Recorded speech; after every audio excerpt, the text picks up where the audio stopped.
Good morning, everyone. I'm Dr. Jasmine from Chettinad Hospital and Research Institute. It is my great pleasure to welcome you all. I thank you all for joining us today for the Faculty Development Program on Computer-Assisted Design and Manufacturing in Clinical Diagnosis and Therapeutics, supported by All India Council for Technical Education. I request Dr. Arun Kumar, Vice Principal, Professor of Pharmacology and FDP Coordinator to deliver his inaugural speech.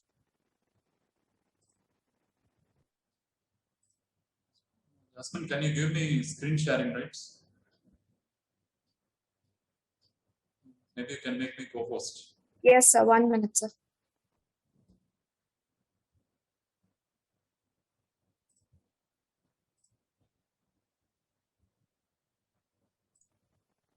We able to share now, sir?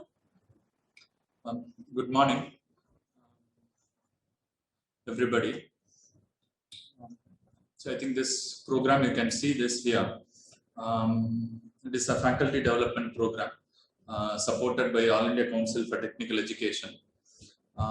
Actually, in our institute, this is the first time that we are trying to be part of such an effort. Ours is basically a medical institute, and we never attempted to request to organize such FDPs so far because we are not aware of it. But I think last year we have tried to apply, and then AICTE has given us a chance to conduct this program on computer-assisted design and manufacturing. It is one of the thrust areas for AICTE to train faculty across India, and hence I think that they have chosen this topic because it deals with engineering and linking it to medicine in terms of diagnosis and therapeutics. So I think I should thank AICTE for giving us this opportunity to conduct this program. And as per the requirements of AICTE, we have tried to minimize the internal participants to less than 30%, and we have encouraged participants from all over India to be part of this program. And overall, we have, I think, more than 160 participants registered to attend this program, and most of the participants were from engineering domain. We have, of course, few medical faculty, must be about 40 to 50 medical faculty have registered for this program, but many of the other participants are, from Tamil Nadu, from Karnataka, from Andhra, North India. So we are very happy that there are people who are interested to be part of this program, which is going to, to be sort of bridging this CAD and CAM with medicine. And we hope, unlike engineers, our doctors are a little primitive on these technologies. So we have kept it as an elementary level faculty development program for beginners. So engineers who have already got a great exposure in CAD and CAM may find it little, down for their expectations in terms of, the transfer of technical expertise. But we hope that we give a wholesome idea about how we will be using this CAD and CAM in in the fields of medicine and dentistry. Originally, it was supposed to be conducted in the month of June, July, but then due to COVID, we have to postpone everything, and then now we are conducting this program, and we have speakers from both domains. If you could see that we have CAD CAM experts. And we have included Dr. Pradeep Kumar from Anna University. We have 3 people from Anna University who are part of this program: Dr. Pradeep and Dr. Shanmugha Sundaram and Dr. Ananda Kumar. All of them from College of Engineering, Indi, Anna University. And then from other resources, we have Dr. Y. Ravi Kumar. He is from National Institute of Technology, Warangal. And Dr. Aishwarya Bhargav will be giving us the first invited speech of this program. She is the Chief Technology Officer from Bangalore. Mr. Iraimudi we have, and Dr. Devnath and Mr. Pradeep.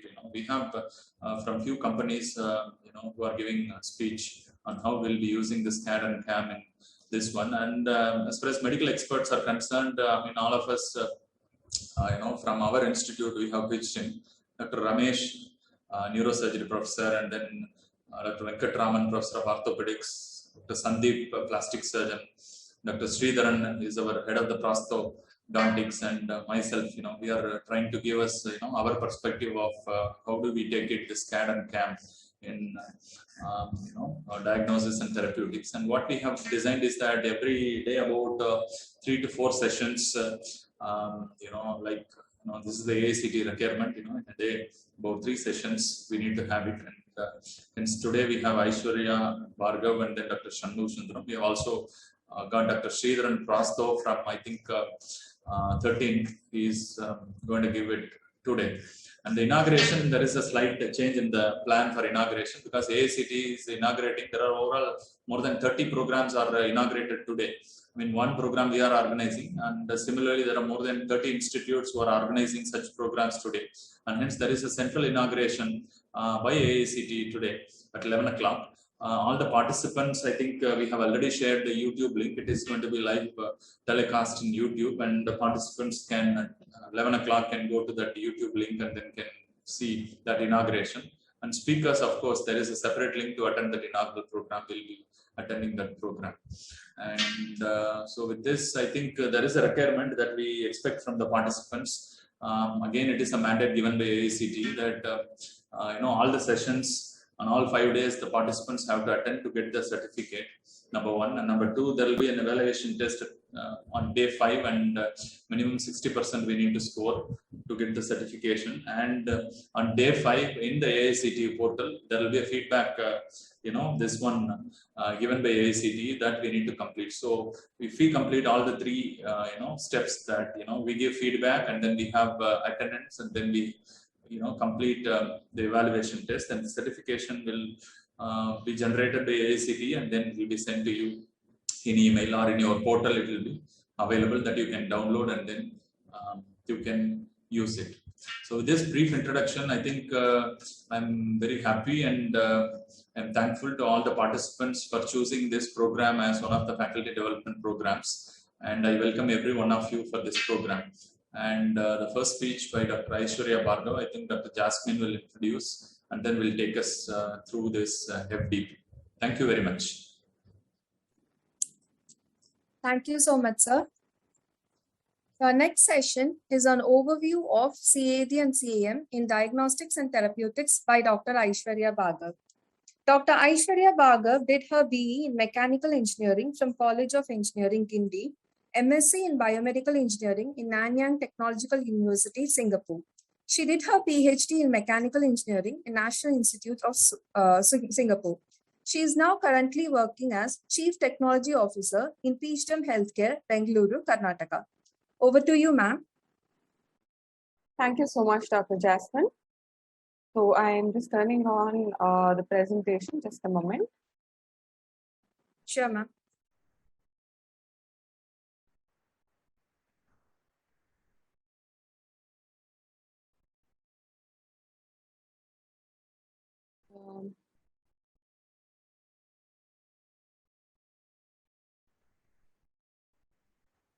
So today we will be having a brief overview on CAD and CAM in both diagnosis and therapeutics. So before we go into depth in this topic, let's see what CAD and CAM are. So what is computer-aided design or CAD? So previously what used to happen was whenever somebody had to manufacture a product, what they would do is they would draw out the product, give a list of all the manufacturing processes that need to be done and each step to help the people who are manufacturing it make it.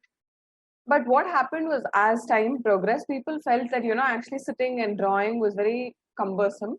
So they instead started drafting it in 2D, like in 2 dimensions. Instead of drawing it by hand, what they will do is use a software.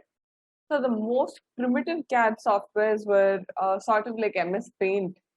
And as time progressed, we came to the stage where they did not even have to draw a product. In case there was some other product, let's say you have a bottle and you want to have a CAD model, a virtual model of that bottle, or any product for that matter, all you need to do is to use a 3D scanner and generate that point cloud. So what you'll do is exactly like how the bottle looks in real life. If you use the 3D scanner, you will be able to get a picture. So this they've started using for a lot of diagnostic purposes. Like for instance, if any particular bone or something is there, you can use a 3D scanner, scan it, and you can look at it and you will know what are the problems with it. And this is also being used to design products so that you can you design it on CAD and you can manufacture it in CAM. It will be extremely precise. You can manufacture it really fast and it can be implanted in the patient very quickly. So you need to have a CAD model for you to be able to progress to the next stage, which is computer-aided manufacturing. So what is computer-aided manufacturing? Basically using not manually manufacturing. You don't have a person sitting there measuring and putting it, but rather you feed the diagram and it's manufactured. That is computer-aided manufacturing. So you have a blank or either the raw material, which is either in the form of a block or in the form of a powder or in the form of pellets, and then this is manufactured. So in computer-aided manufacturing, you have two subclassifications. The first one is subtractive manufacturing. You have a block, from that you subtract the material that you don't need and you get a 3D object. The other one is additive manufacturing. Additive manufacturing, you have either wires or pellets, and from that you build the object layer by layer. So additive manufacturing is now particularly used in cases where you want to have any medical model. So what you're doing is when you have the CT scan, you can reconstruct it one layer after the next. So first, let's look into how CAD and CAM are being used in diagnostics. So these are the topics that we will be covering today. Why are CAD and CAM used in diagnosis? What is a digital twin? And then something called holographic image guided diagnosis, then advanced diagnosis and risk assessment, and manufacturing diagnostic aids.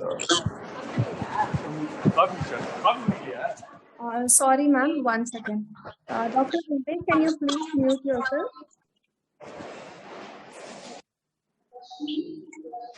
Dr. Vivek, Dr. Yamini, please mute yourself.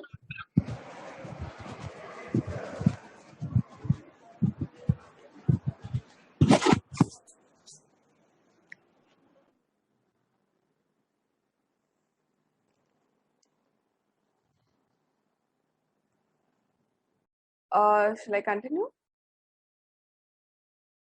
Yes, Yeah, ma'am. yes.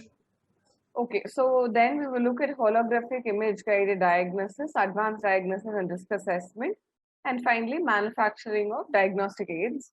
After that, we will look into CAM. So why is CAM or CAD used in diagnosis?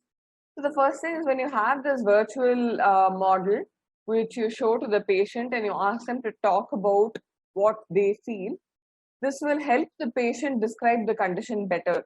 For instance, sometimes we just ask them, do you have pain in the abdomen? They might be like, oh, yes, no, give a roundabout answer and things like that. On the other hand, when you actually have a CAD model, preferably even a CAM where you've manufactured it, you can actually feel it, tell you where they're actually experiencing pain.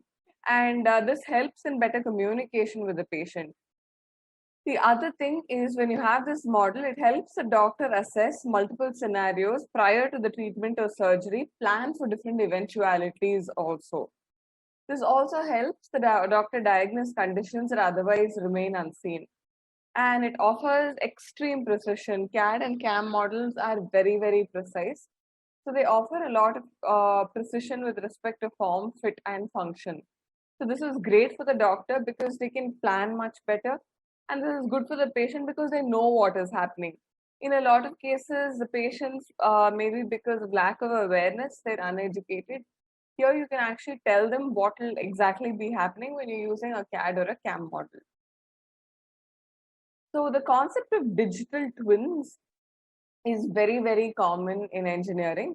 And I have used the example of an engine because that's one of the most common examples of a digital twin. So what happens in an aircraft is whatever engine, whatever components they have digital twins of them. So if something goes wrong, they will simulate it and see what are the effects that will happen. So you can exactly do the same thing in medicine too.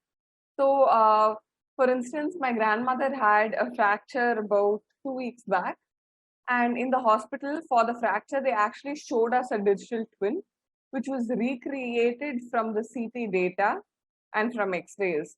So we could actually look and we could see how the bone had broken and everything like that.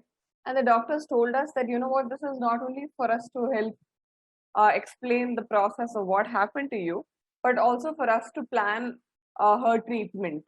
So here what will happen in the case of a digital twin is whatever is there, whatever body part or whatever defect is there, you create a virtual model. And on that virtual model, you can use that virtual model for explaining, for doing further tests, for practicing different scenarios and all that. So that is the concept of a digital twin.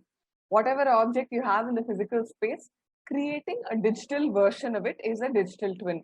And this is one of the most important concepts of CAD and CAM, which is used in medicine. The other one is holographic image guided diagnosis. This is very popular if you've watched the series Good Doctor or any of the other popular medical series that they're coming here. They use a lot of holographic image guided diagnosis. So this isn't just something which is virtual and it's made for these series. It's actually manufactured by Philips and Microsoft in a collaboration. So what they do is they project a virtual 3D model into space, and you can try different scenarios. Like for instance, if you want to measure something on the 3D model, you have a virtual ruler. So the 3D model will be hanging in space. You can measure it. You can check the stiffness. And in fact, with this whole system, you also have these gloves which you can wear, which will give you the tactile perception of actually holding that model. So you can measure it, you can check things out on it. You can like even simulate different surgical scenarios. Like for instance, in one particular case study, they are trying to reduce the thickness of the septum. And there what they're trying to do is they're trying different measurements and seeing what happens to the patient. And finally, they choose the particular value which offers the best outcomes for the patient. So the thing is, this need not be always right, but it will definitely help you make a decision. Definitely, as doctors, the experience that you have will have to come and play along with this. And the combination of the expertise that you have and the outcomes from this can be used together to give the patients the best outcome. Another thing is this hologram can also be projected to the patient, like I explained earlier. And you can tell the patient this is what we're going to be doing, and they can virtually see the surgery happen even before it happens. This can help them feel more confident that this is what is going to be happening to me, and they might not get so scared and back out. In fact, with this holographic image guided diagnosis and treatment, you can even show them what the prognosis will be after like maybe 6 months. In the case they have the surgery, how will this look? How will they be able to function and things like that? Which in fact might, change their perception in favor of the surgery in certain cases also. The other area where you can use this is in advanced diagnosis and risk assessment. So this is right now they're using it very commonly in CKD and in lung diseases. To some extent, I would say it is a little bit of an exaggeration, but this definitely helps the patient understand the condition better and the doctor communicate the seriousness of the condition to the patient. So what you can do is using advanced diagnosis and risk assessment, you can diagnose CKD 4 to 5 years before it actually shows up in other conventional tests.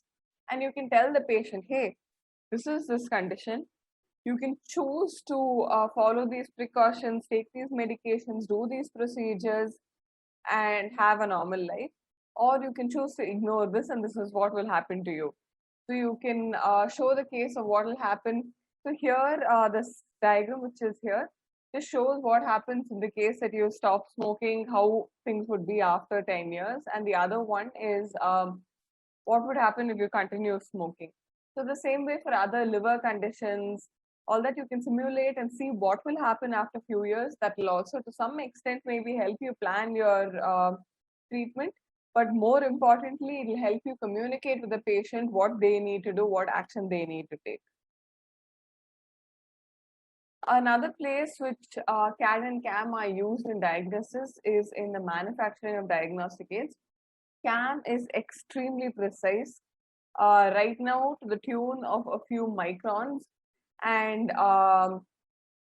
in a few years from now, maybe even a few months from now, it'll be so precise that you can manufacture products that are extremely small to the tune of nanometers. So in the case of systems like where you have lab on chips, where you immediately on the chip you want to like conduct a test and give the patient immediate results, you need to have channels which are extremely precise, because the volume of blood or fluid that you're going to be providing also is very, very low.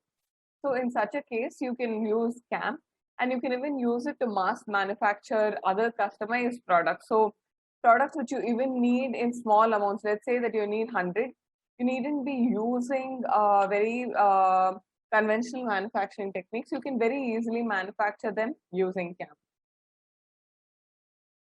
The next thing that we will be looking into is CAD and CAM in therapeutics. And here a lot of it rests on 3D printing and some of it on subtractive manufacturing. Sorry.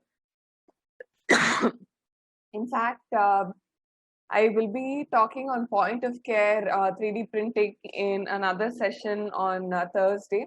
So I will not be going too much of depth into that, but I will be talking more on how CAD and CAM can be used in therapeutics. So we have 3D printed hard tissue, soft tissue, subtractive manufacturing, orthotics, prosthetics, and assistive aids. And honestly, CAD and CAM can do a world of difference to your therapeutics. What you can do is manufacture products that are extremely customized. So let's look into a few of them. So some of the considerations that we need to have for CAM are, when we're manufacturing it, is the material should be biocompatible, good manufacturing processes which ensure sterility, which do not allow the product to be contaminated, should be used.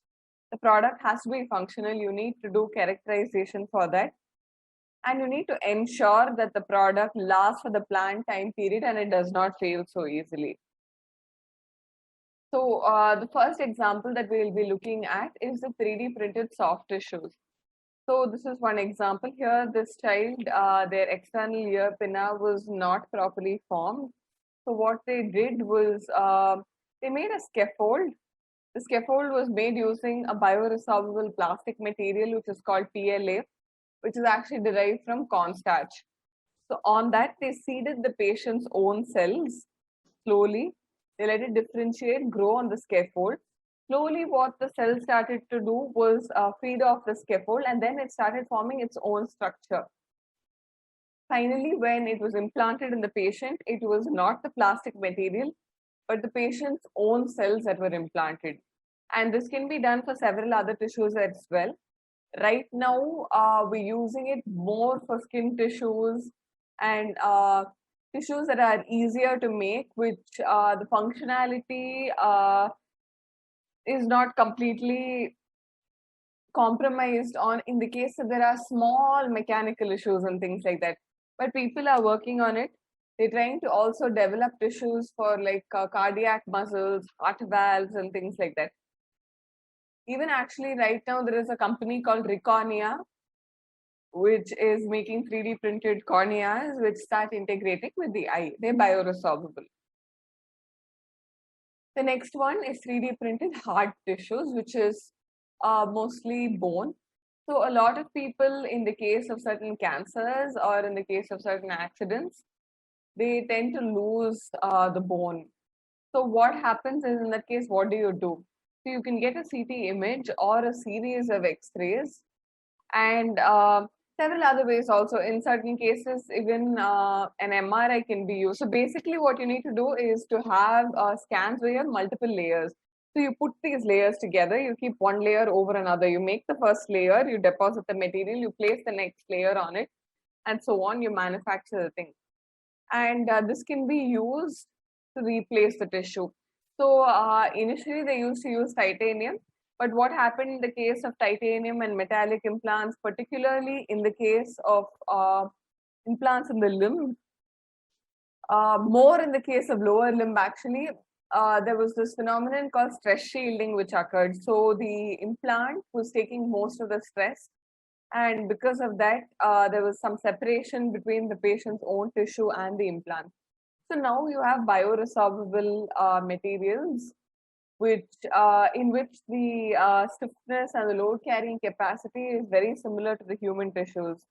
So you can manufacture them using 3D printing, and you can implant them in the patient. So it's not always additive manufacturing. Subtractive manufacturing is also used in many cases. Subtractive manufacturing is in fact much faster also. Although there is a lot of material wastage, like I had shown in the previous diagram in one of the previous slides. So here what happens is you have a block and you have a milling tool. It just comes and it cuts out the shape. It removes the material real quick and you have the object manufactured. This is particularly used in the case of materials where the waste material can be reused, and in dental applications because additive manufacturing is relatively slower. What will take you a few hours in additive manufacturing and subtractive manufacturing can be done in minutes. So these are some of the applications of subtractive manufacturing CAM. Apart from that, you can make orthotics, prosthetics, assistive aids. You can, there is something called topology optimization, which is what they have done in the case in the right image here. So what happens is in the case that you make a solid thing, you might think that it's actually very strong, but what happens is in that case, it has its own loading, self-loading, and it starts crumbling. So identifying the topology and providing support in the areas that actually need the most support makes it much lighter, more comfortable for the person to use, and it offers almost as much strength, lesser material wastage than a solid implant. So making using CAD and CAM to make these topologically optimized implants is extremely useful. You can make functional products, functional prosthetic aids by designing them using CAD and manufacturing them using CAM. And a lot of orthotics and prosthetics like calipers, splints, you can make topologically optimized versions of them using CAD and CAM. So this was the series that I was talking about, Good Doctor. So this one, actually the series, in fact, is a poster boy or an advertisement for CAD in medicine. So in the case you have any time, you can watch the series to get a more clearer idea of some of the concepts that I had explained before. So these are my references. Thank you. In the case you have any questions, you can ask me.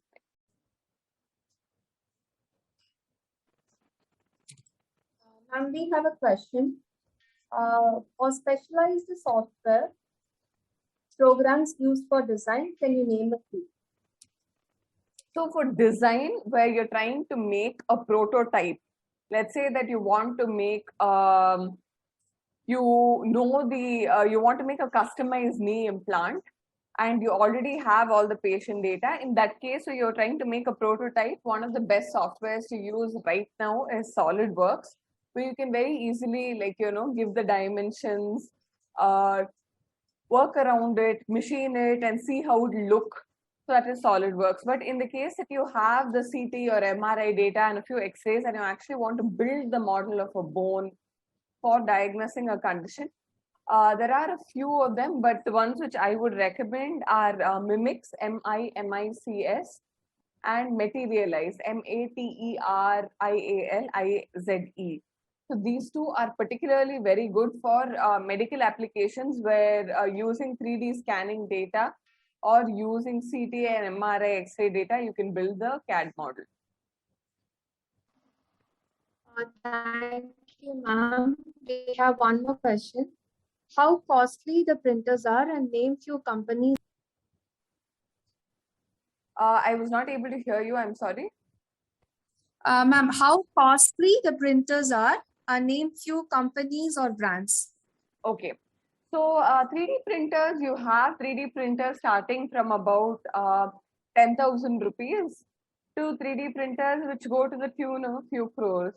So in the case that you just want to manufacture some models and figure out how they will be, and more like, just for your own reference, then I would suggest that there are 3D printers which are like even you have this thing made by this company called Shapeways, then you have Buccaneer, and these are very simple to install.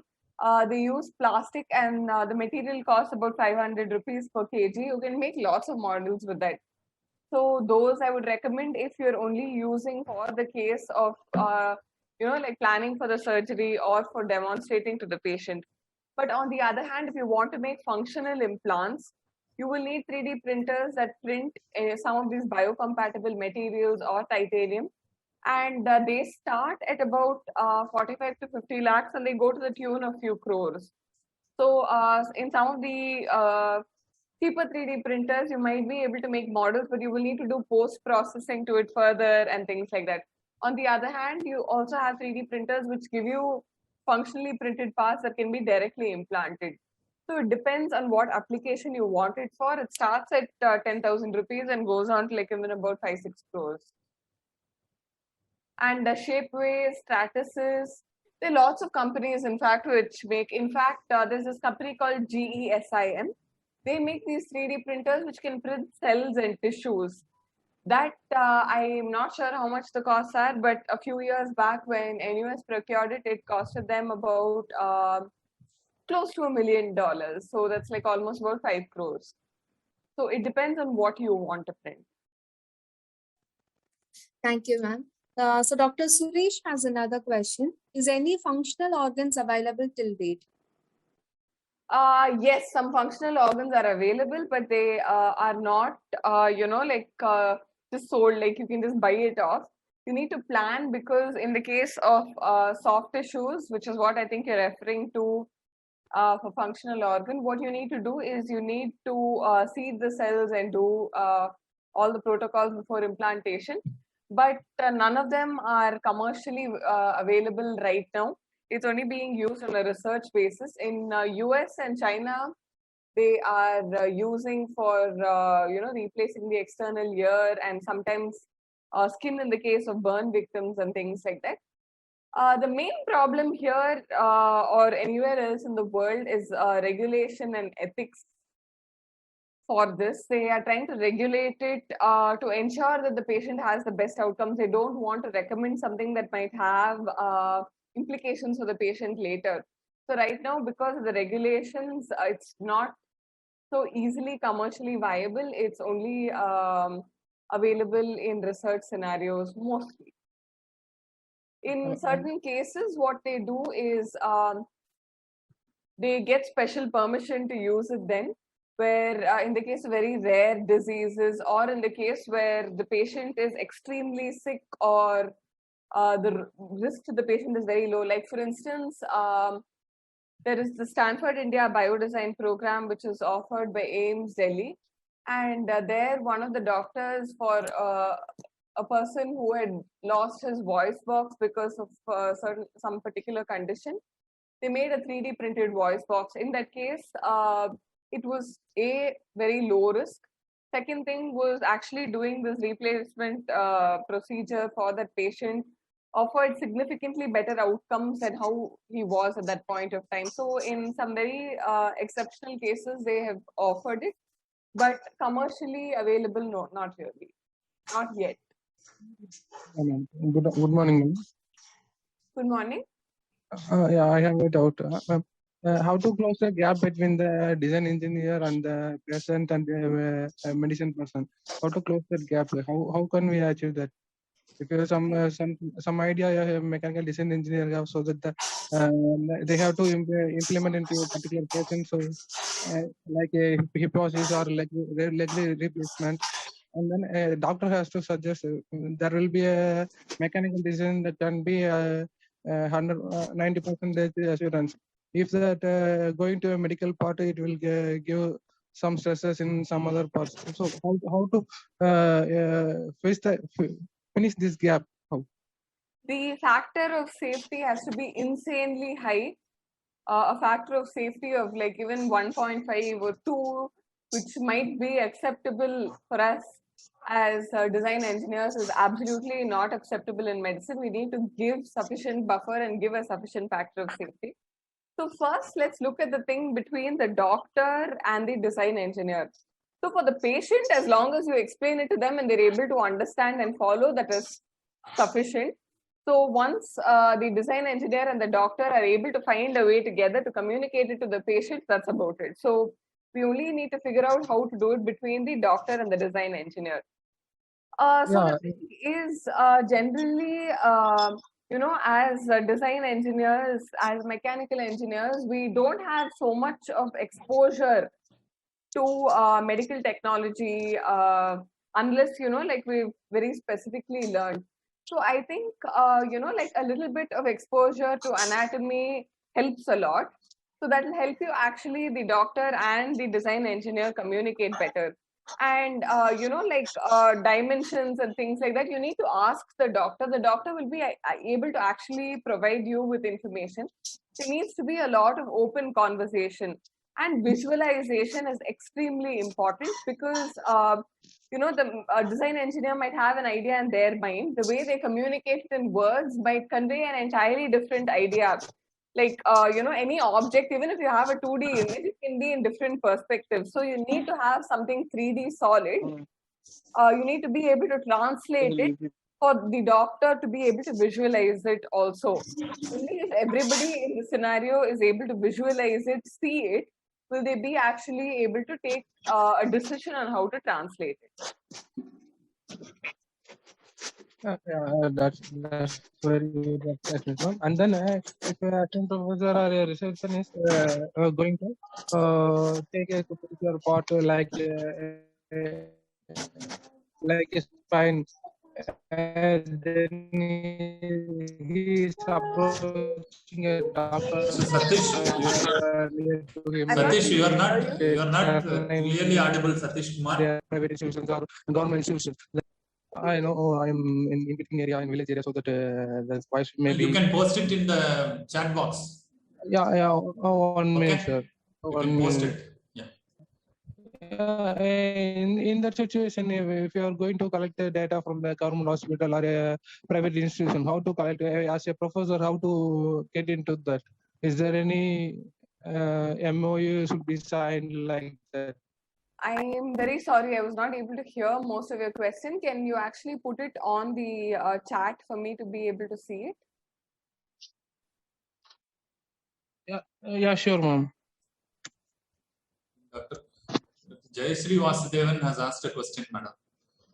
Will the titanium scaffold not interfere with MRI if the patient requires one later? Yes, that is actually one of the concerns that a lot of people have had, where the metallic scaffolds will cause problems in the future, which is why now we're looking more and more into bioresorbable materials like hydroxyapatite, calcium triphosphate, calcium pentaphosphate, and other materials that can actually take that much of load, but not cause the problems that titanium causes, like stress shielding, causing problems with MRIs and so on.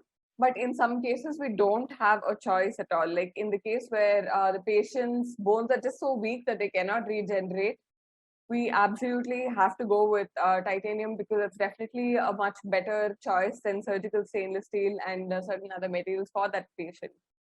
So we don't have a choice, but as much as possible, we try to use bioresorbable or bioactive materials. Thank you, ma'am. We have one more question. What are the materials used for hard tissues like bones, plates, etc.? There are a lot of materials that are actually being used right now. We have some ceramic-based materials which offer really good outcomes without having some of the problems that the metals have. So some of the ceramic-based materials are extremely strong. Only thing is sometimes they cannot take impact, but that depends. It's okay. It depends on the patient ultimately and what the doctor feels is the best prognosis for the patient. We have biomaterials like hydroxyapatite, tricalcium phosphate, mineral trioxide aggregate, and so on, which can be used.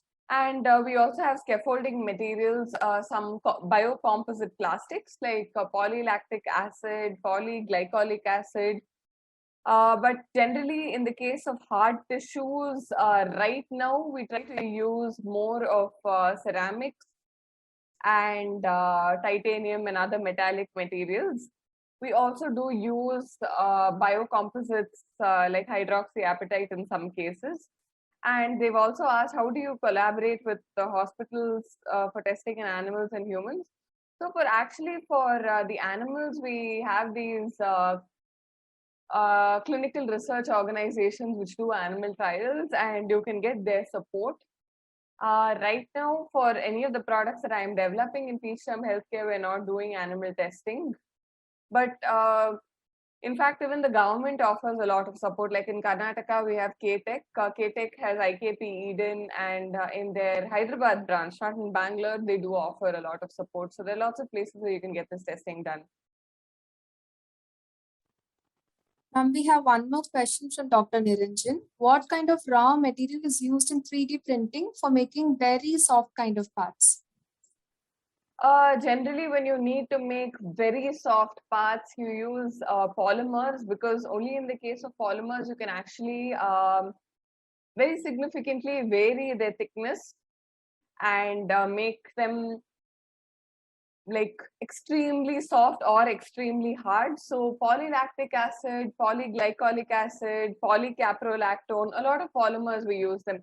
In fact, a very interesting study, a lot of people have even shown this. Polymers, by varying their stiffness alone, you can differentiate them into different things. So in the case of very soft materials, we usually recommend polymers. And if you need it to be extremely soft, we can use hydrogels also. We have alginate, collagen, lot of different hydrogels on which you can print the cells on. You make, with these hydrogels, you deposit them and you make these very thin layers, and on top of that you can deposit the cells. So hydrogels and polymers would be the best choice for very soft materials. Okay, ma'am. So one more question is how to get data from doctors officially? Okay, so how to get data from doctors officially is you will have to actually conduct a clinical trial or at least an observational study for you to be able to get data from the doctors officially. And for this, the doctors will have to get the consent from the patient and provide you the data on that basis. You just cannot randomly go and say like, hey doc, just give me all this data. You need to go through an ethics committee and officially ask the doctor to be a part of the study, let the patients know that the data is going to be used, and that's how you can go about it. You should not go about it in other ways. Going through an ethics committee, having a proper study conducted with everything documented, that's the best way to get information from doctors officially. In the case that you don't want to do primary research, secondary research is always available, where the doctors have already conducted the primary research and published papers. You can use some of these papers, which are viable, valid sources for secondary research. Dr. Brinda has one more question, ma'am. Is there any software or programs or companies for holographic design? Yes, there are quite a few of them. In the case that you're looking for something like for augmented reality, there is this company which is based in India, Augre, which offers some holographic software. But in case you need to be extremely precise, then Microsoft and Philips, their collaborative project Holo is very good. Yeah, I think actually Holo is amongst the best products in the world. But you do have some local products also, like what Augre offers. Thank you, ma'am. There's one more question. Can you print a liver or kidney with all the blood vessels, nerves, and presenting with all the anatomical structures so that doctors can try dissection before surgeries? Right now, people are working on this. To some extent, they've managed to. So one of the major problems in a lot of these things in 3D printing CAM is to achieve optimum vascularization. and that a lot of them have actually not been able to achieve. So one thing that many people are trying to do is to do this in a modular process where they first make the shell, and in the shell grow the cells, then separately induce vascularization and so on. Right now, no, we cannot make a 3D printer liver or a kidney with all the blood vessels because it's not like available. But I am absolutely confident that by maximum 2025, it should be possible. Thank you, ma'am. There's one more question. How easy it is for the doctors to learn CAD and CAM? If you had asked me this exact same question about 5 to 6 years back, okay, actually not even 5, 6 years back, about 10 years back, I would have said it would have been quite hard. But now things are much, much simpler. You don't even need to actually, like for CAM, if you're using it just for explaining things to the patient, you don't even need to invest in some software. You have a lot of CAD softwares, open source softwares like Tinkercad, 3D Blender available. And you can just try to, get your hands immersed in it. Spend like maybe about half an hour every day just trying.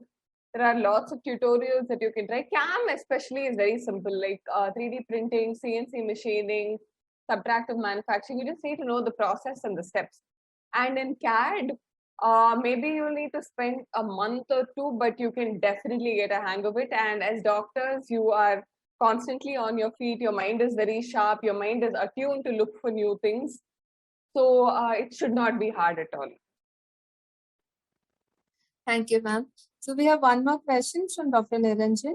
Officially, did all medical councils got the permission from WHO or any authorized organizations to adopt these practices? Okay, so different countries have different processes. Like in US, you need to get FDA's approval. In Europe, you need to have CE's approval. In Singapore, you have HSA's approval. China, you have China FDA, and so on. In India, we have CDSCO. It's based in Delhi. So they've actually started regulating medical devices only from, I think, 2018 or 2017. And the thing is, in the case of us using cells, it's not classified as a device, but a biological material. And we need to get approval from CDSCO. One thing is, if you've already got FDA or CE approval, you can show all the documents that you've used, all the trial reports, all the studies, everything that you've collected together, say that we've got CE approval, submit it to CDSCO, and it becomes much easier for you to get approval. But you definitely need approval. In the case that you're just planning to try it on 1 or 2 patients and you're not going to get so many cases, then you have something called emergency approval pathway. It's available in all the medical regulatory bodies where you say you're only going to be using it for this case and you cannot conduct the trial for these reasons. You can apply for that and get it done. Thank you, ma'am. So there's a question, how big the printers are, how much space we need to give for CAM machine? So it depends. So you have 3D printers which are like 1 feet by 1 feet. There's something called the cube, which is literally a 1 foot size cube. So you have 1 foot, 1 foot, 1 foot, and that's all space it occupies.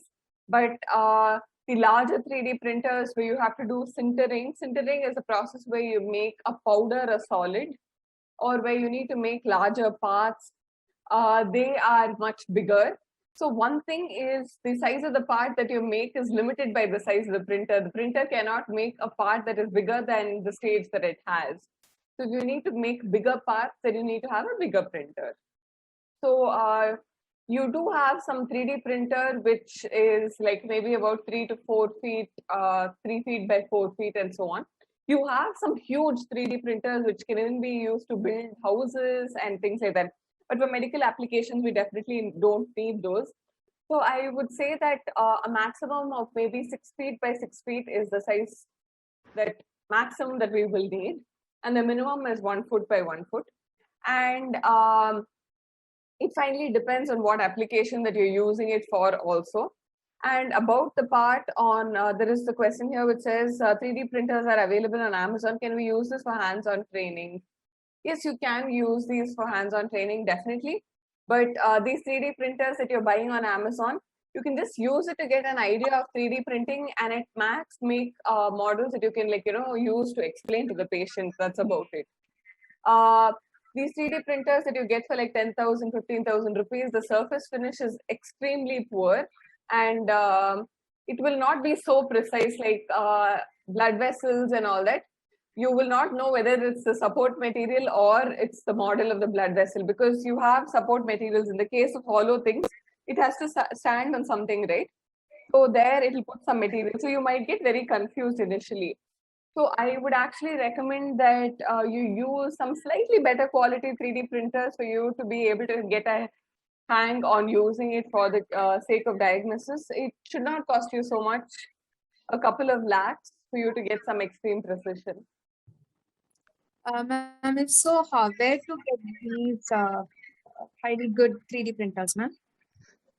The companies that I mentioned earlier, like Stratasys, GESIM, all of them have some really good 3D printers. There are some 3D printing institutes, like for instance, Dr. Pradeep Kumar, who is one of our resource personnel for this program.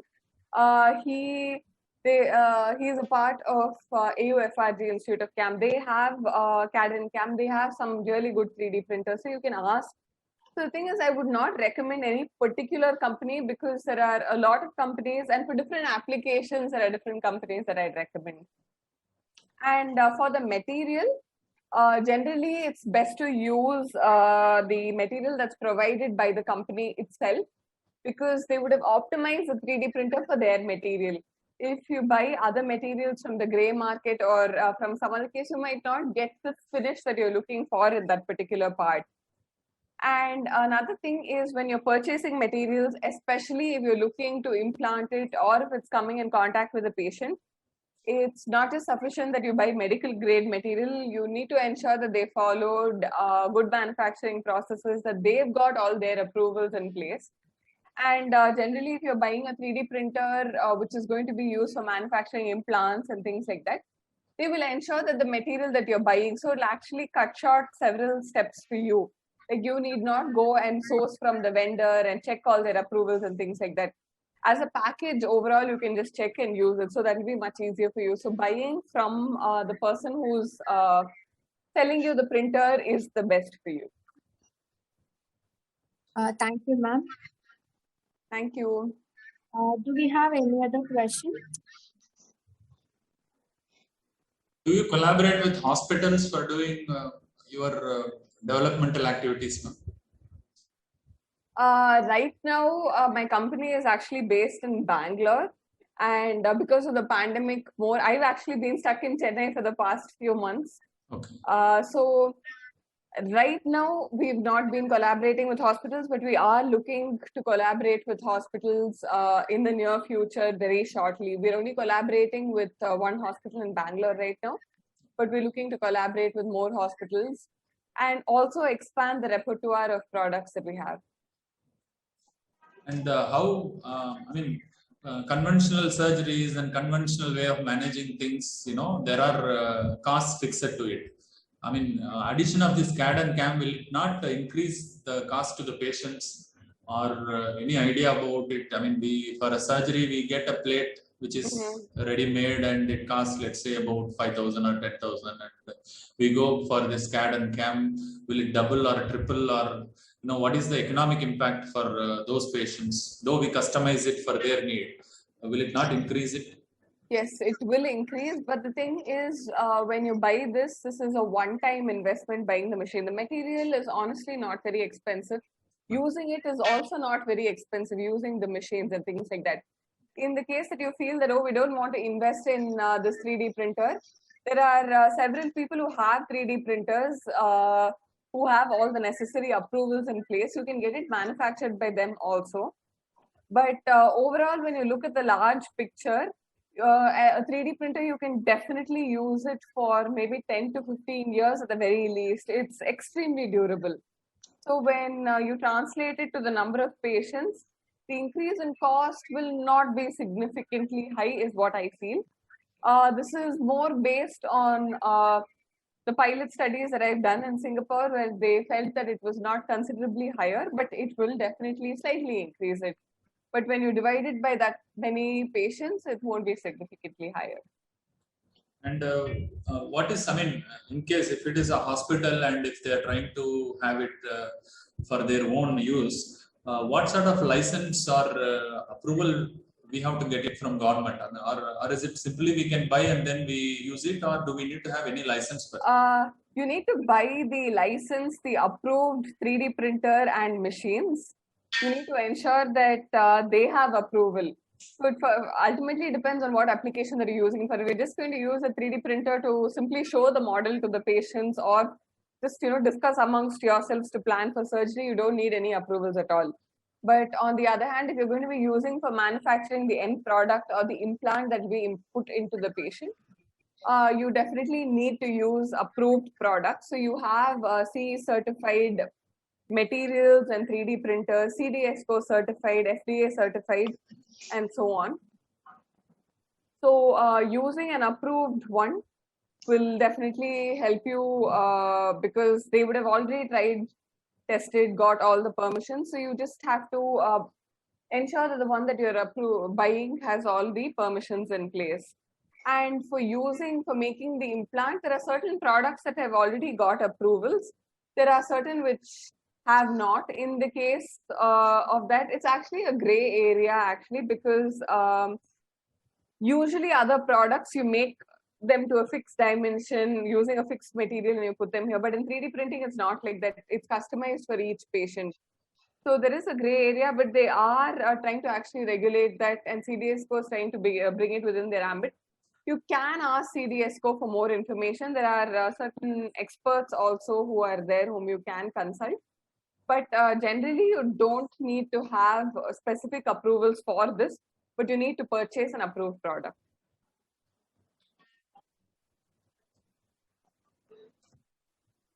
In your opinion, is there any hospital, maybe in Chennai or maybe in Bangalore, who are having this 3D printers installed and then using it for their ortho or neuro or those things? A lot of places where I've seen them using it is particularly this thing for dental applications.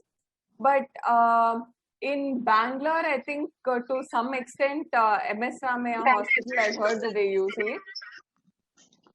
And apart from that, in Singapore, it's being used a lot. In National University Hospital, Lee Kong Chian Hospital, and so on. In Singapore, it's being used a lot. In fact, I moved to India only like about a year ago, so I am not very familiar with how it's being done in India right now.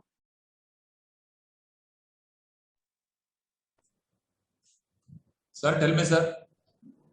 So here is our neurosurgeon, Dr. Ramesh. Actually, this 3D printer technology for cranial surgery, it's not, as you said, it's not used in many hospitals in India still. But I know that there is SMS hospital in Jaipur. They are the one first to start using this 3D. They have an in-house 3D printing and custom-made process. I mean, implants they make and do use for cranioplasty and other procedures. That is the only place I know of in India. Okay. Okay, sir. Thank you, sir. Sir, Venkatraman, sir, anything you want to share, sir? He's our ortho professor.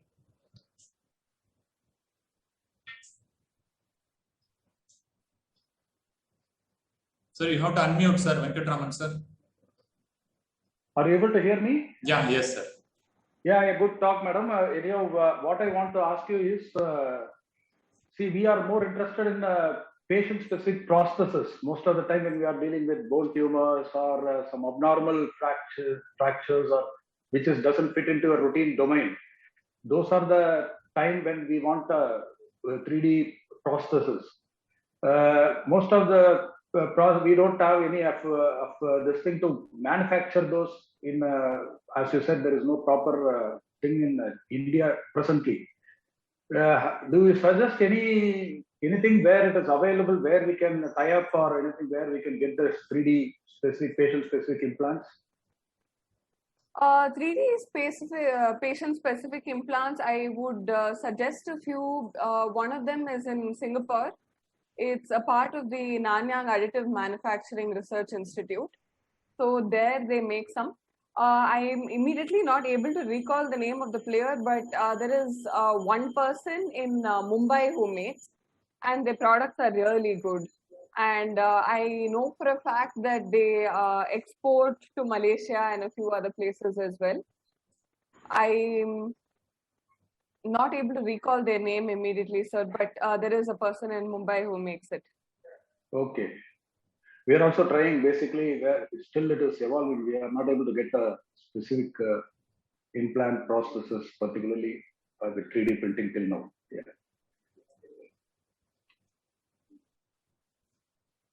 If you let me know what particular materials that you're looking at or something like that, then based on the contacts with whom I've been doing research with previously, I can actually try seeing if we can find that for you, sir. See, we basically looking for this when doing tumor surgeries, we sometimes remove that part of the bone and we have to augment it with either prosthesis which is pertaining to that patient. Routinely, we have some prosthetic designs which may not fit that particular patient's anatomy. In those cases, we have to really improvise. Those are the times when we find it difficult because we don't have a proper where we can approach for that developing that model. And not only that, the metallurgy also we find it is difficult because mostly bone is a living tissue which is remodeling constantly, whereas the closest which comes is tantalum and titanium, and we are using it with biocompatible materials like hydroxyapatite. That is what is presently we are doing, yes, sir. which has bone ingrowth. And we find when certain processes designing where we can get more porous coating than what actually we get in the market will help in the patient in the long run for the longevity of the prosthesis. That is where we are finding it difficult.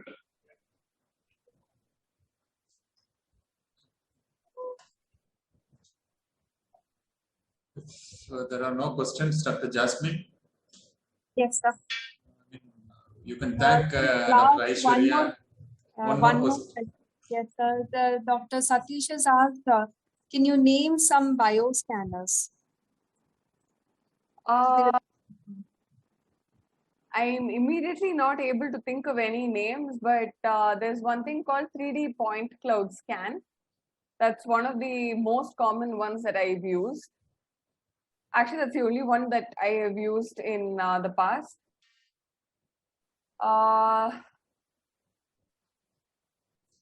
Yeah, that's the only one that I'm able to recall, which is quite accurate. The rest of them I'm not able to. Generally, right now, most of them are only using CT, MRI, and X-ray data for reconstructing. 3D point cloud scan is the only one which I know is in the market and it's being used extensively. Thank you so much, ma'am. It was such an extensive presentation. You were patiently answering all the questions. Thank you so much, ma'am. Thank you.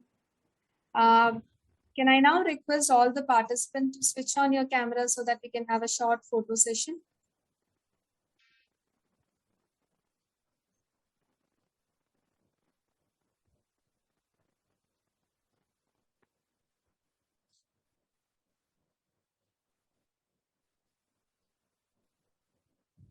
Jasmine, you have to unmute your video.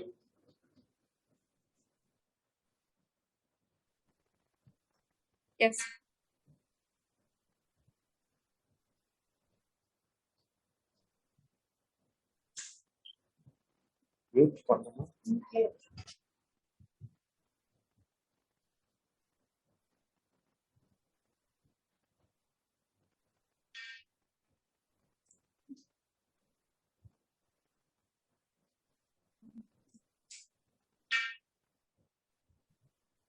Thank you so much, everyone.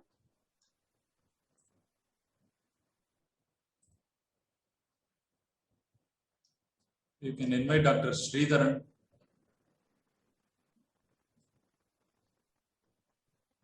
Yeah. The session for today is on application in dentistry by Dr. Sridharan.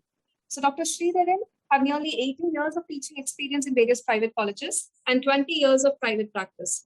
He is presently working as professor and head in the Department of Prosthodontics in Chettinad Health City Dental College. Kindly take over, sir. Thank you, madam. Share my screen.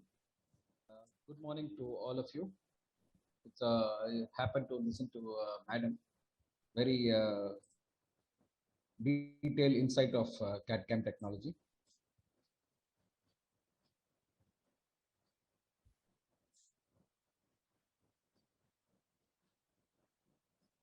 Do I share the screen, madam? Anyone else is sharing? So you can Okay, share I've this. done. Thank you. Good morning to all the doctors and technical persons involved in this FDP program. The topic of today's discussion is given to me is CAD/CAM application in dentistry. As the previous speaker was speaking about this one in detail, how it is applied in medical field, there are still some venues where we need to explore about this use of CAD/CAM in the medical field. But in the field of dentistry, we have been using this for past more than 10 to 15 years, day in and day out. Actually, if you see now, almost all the work which we do in our college is done through CAD/CAM technology, but it is outsourced in a commercial lab outside. So I'll just go on to my presentation.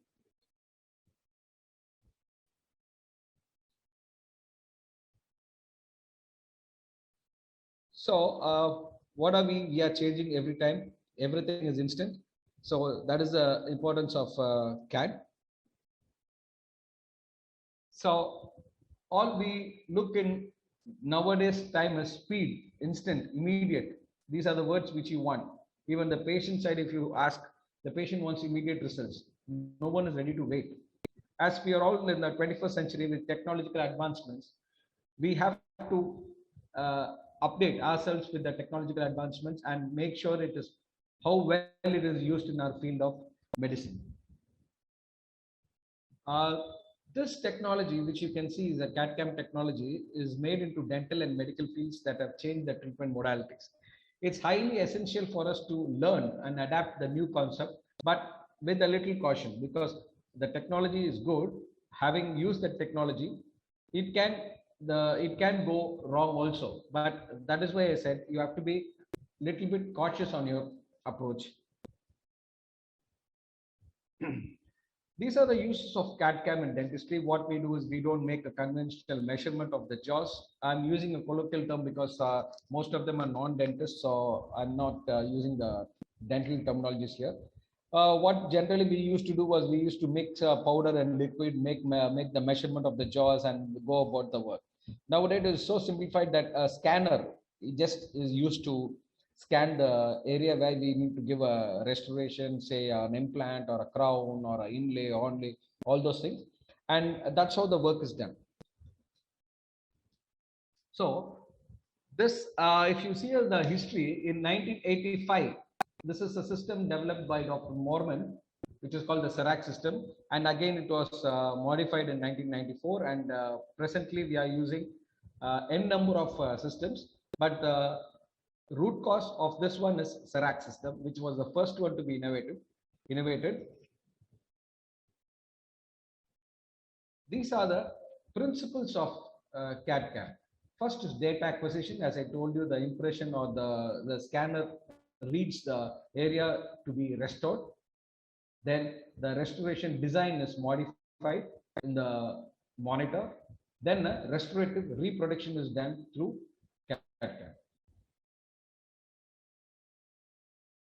So this I've put this one as a conventional and the latest one. Conventional is we do the preparation of the teeth, then the model is made, then we do a wax up, and then we work with metal. Now the changeover is directly digitalization, optical disc, virtual designing, CAM, and digitalizing CAD/CAM, metal, chromium base, metal, chromium, and base in ceramic. This is how the work is now faster and much more precise. So what are the concepts which we use is using optical imaging, using the model, using the wax pattern, using the optical image, obviously the CAD/CAM technology. So what are the advantages as we just pertain to the field of dentistry? There is no required of traditional measurements or traditional impression. There is a reduced chairside restoration time, less appointments, high precision and accuracy, improved quality of restoration, eliminates the laboratory loss by technique, which was the one which we used to follow before introduction of the CAD/CAM technology. There are some disadvantages when you have some advantages. The disadvantage is, yes, initial high cost, but if you see, this is a one-time investment, and after that you just have to update your software. Time and cost of investment to master the technique, yes, there are some training you have to undergo. Personally, I have undergone training in CAD/CAM technology in Germany and a company called Sirona way back in 2016. After that, there have been a lot of improvement, and the system as such, the equipment as such, has become much more simpler now. It was very, very complicated and it was very heavy for us to handle it. Now become more simple that it is just like your play gun. It is so lightweight and it's very, very easy to work on it. So we'll go to the CAD/CAM software and know a little bit of how it works. It is used to create a 3D digital model of a dental restoration, then instructs the mill or the 3D printer how to reproduce it. The CAD software is designed to guide a clinician through designing a digital crown. That is, we prepare a tooth, we have a proper dimension to which we have to prepare the tooth for it to receive a crown. That crown will have the anatomy, which will be designed by the 3D digital model. And CAM software is the bridge between the computer and the milling machine, how materials are used. CAD/CAM technology are, as the previous speaker was talking about, a subtractive technique from a solid block. Milling is done with diamond burrs, with which the restaurants are got from ingots. We have a ready-made ingot. I'll be sharing a video so that most of us can understand in a much better manner. Now, the other technique is the additive technique. By applying the material on the die, aluminum or soft zirconia is dry pressed on the die, and the temperature is raised to a temperature similar to that of a pre-sintering state. The outer surface is milled to the desired shape, and the coping is removed from the die and sintered into the furnace for firing. Obviously, when you see the video, you'll be able to appreciate it much better. The dental CAD/CAM software can be open and closed architecture. Open architecture is capable of working with a range of hardware and software system. Closed one can be only with that particular scanner or miller or printer. It is company based. Before choosing the software, it is important to ensure the compatibility of existing hardware and the software. You cannot use one particular company's hardware equipment and another company's software because they don't bind. So now we'll go into slightly the technique. Two types, as I told you, subtractive and additive. That you can see in the picture is the whole setup of the CAD computer aided machining.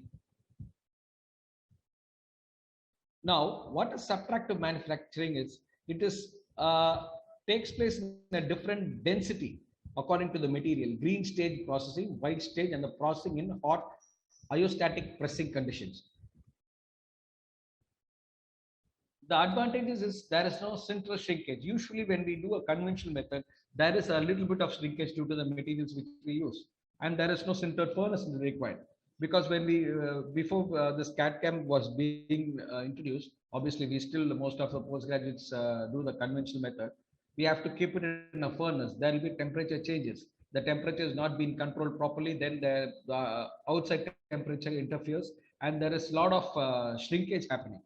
So that was also taking a lot of time. Now there is no additional time required for sintering. It is all done in a day's time.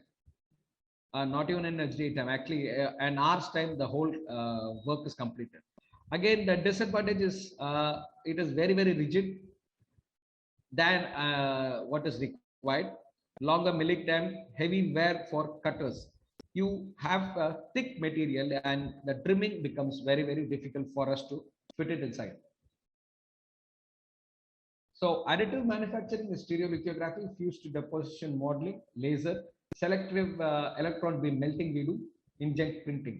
These are the additive manufacturing. So types of CAD/CAM unit are two types. One is what we can have a setup in our own clinic, just by beside the patient. The data is captured from the patient's mouth and directly emailed through a STL file to the lab, and the lab guys acquire the file and they do the processing. And another setup is in the laboratory, where it is a centralized production. And here you can see the blocks. You can see the blocks over here. All these blocks are ready-madely. This is called the ingot blocks, which are available in a particular shade, which is also selected by the computer. And once this is fitted, the designing is done, and this miller, this is the milling unit, which mills the crowns, and the design is already fed. This is the process: CAD/CAM for dental clinics, CAD/CAM for the dental labs. As I told you, in the clinics, you just have to acquire the image, pass it down to the system, and there you can design it over there.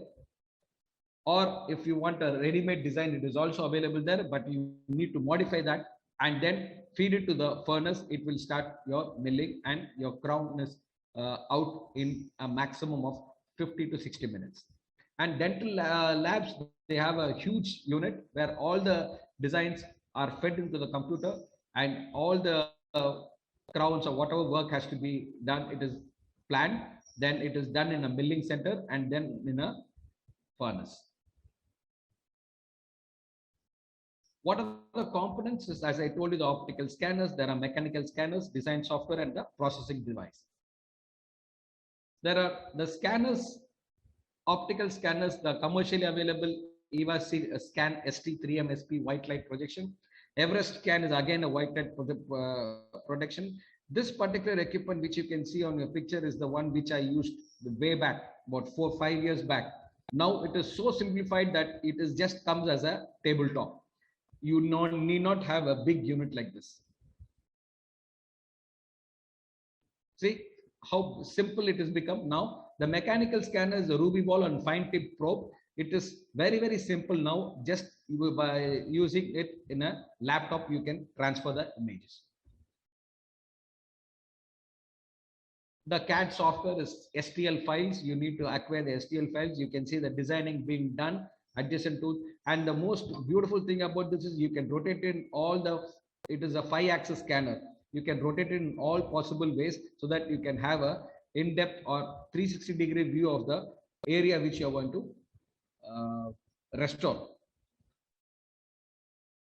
So processing devices, as I told you, number of milling axes. There is a 3-axis, there is a 4-axis, and the latest is the 5-axis device, which can rotate in all the possible directions. So the materials which we use in CAD/CAM are the metals, resin, silica-based, infiltration ceramics, oxide, high-performance ceramics. Mostly we use only ceramics in our field. These are the CAD system for dental uses from 1971 till 2002. Again, we have applications. We have inlays, onlays, veneers, crowns, implants, surgical guides, complete dentures, maxillofacial processes. We, in our field of prosthodontics, we replace even the artificial eye using an implant, artificial nose. We also have there's a maxillofacial process section where we use silicons to artificially create the nose, ear, eye processes, including the ocular and the eyeball. So applications, as I told you, in fixed partial denture, that what we call it as fixed partial denture, FPD. Then we have it in a removable cast metal dentures. Then obviously the complete set of dentures. And latest, we use this day in and day out in the field of implants. For procuring surgical stents, I would just like to share a video in which we use this CAD/CAM technology in manufacturing or in getting maxillofacial processes done, a stent for the implant placement. You can see the video. The image is being created in a 3D reproduction by the use of scanning. the defect is analyzed, the bone availability is analyzed, and the site for implant is located. See, you can beautifully turn the image in whichever axis you need. And then, according to the site, the selection of the site is done. And you can see that red points, those are the areas where the implant is suggested to be placed by the software after analyzing.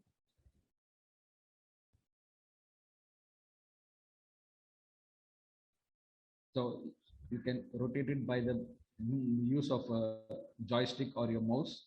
It is so simple now to plan a treatment, a CT scan, for us to know the bone density and the bone amount of bone available in that site. And it has been reproduced. You can give your desired coloring and the implants are being placed. After giving the stent, this is just a stent for us to know the location and the angulation of the implant, how we are going to place the implant in which particular site. So this is the stent. We take it and place it in on the patient's face and then proceed to the placement of implant.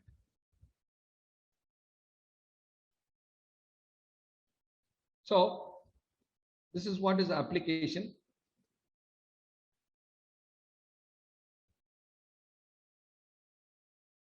Next, we'll show you in the field of dentistry. I showed you a video of how we do it in the maxillofacial implantology section. Now we'll show you how to do it in the field of dentistry. As you can see,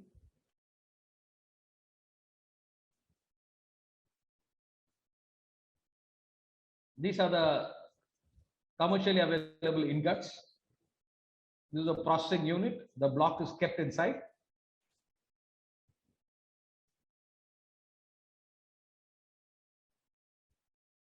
This is how it has been milled with the feeded data given. That is the scanning of the intraoral cavity, intraoral areas, and the image is given after designing.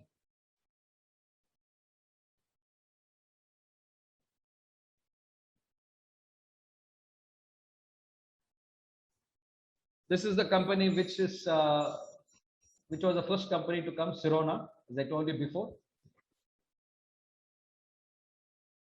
We do this on a daily basis now. Most of our patients are getting benefited from this one, even in our college.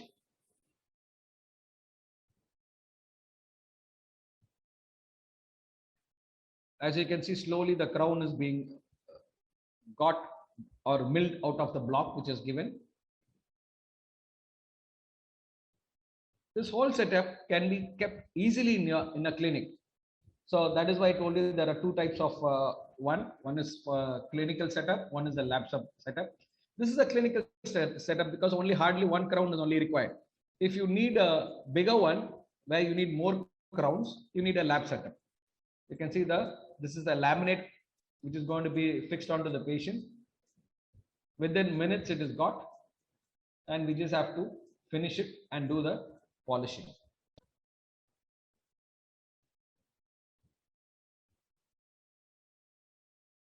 Okay, now we'll go. I'll show you a step-by-step workflow of an implant process using a CAD CAM. Additional impression, model, CAD design, CAD manufacturing, and cementation. This is what is the process. You can see the implant is being placed. The measurement is done. This is going to be done for a lab setup. So you need to make the measurement and then send it to the lab. If you have an intraoral scanner, you can do it in your clinic. Once the measurement is made, then the model is poured and then sent for casting. Sorry.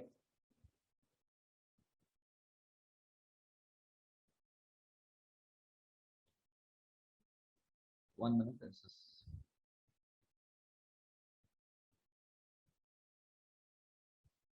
Okay, sorry about that. So the model is got, and you can see this is the alpha, the scanner which is scanning the stone cast in all the directions.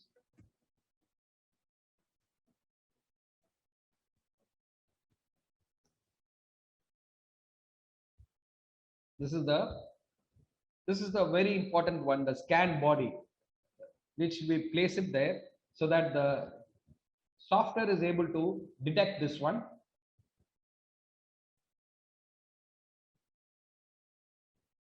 And again, now we can see the 360-degree, all the direction it has been rotated, and now the designing process starts.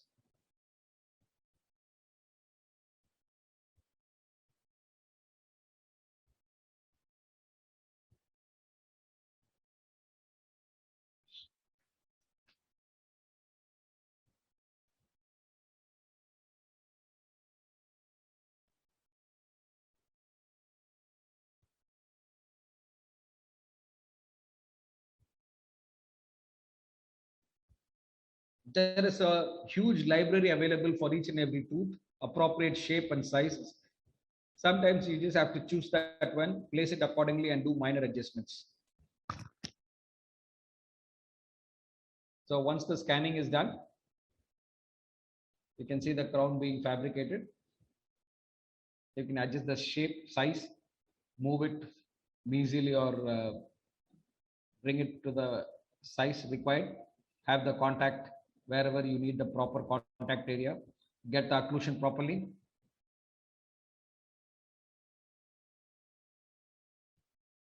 Of course, it's made up of titanium.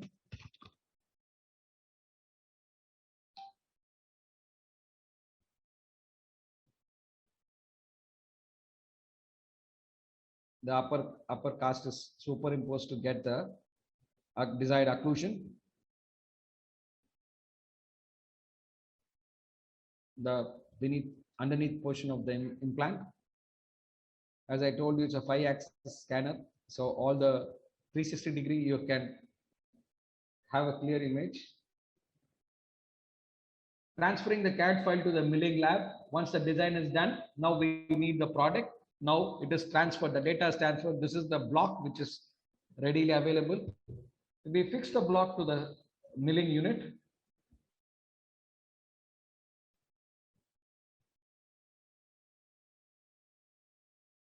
This comes in different colors. You can choose the color.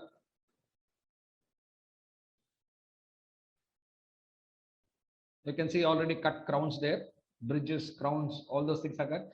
And you can see so many files are being sent at a time. That is why this is called the big manufacturing unit.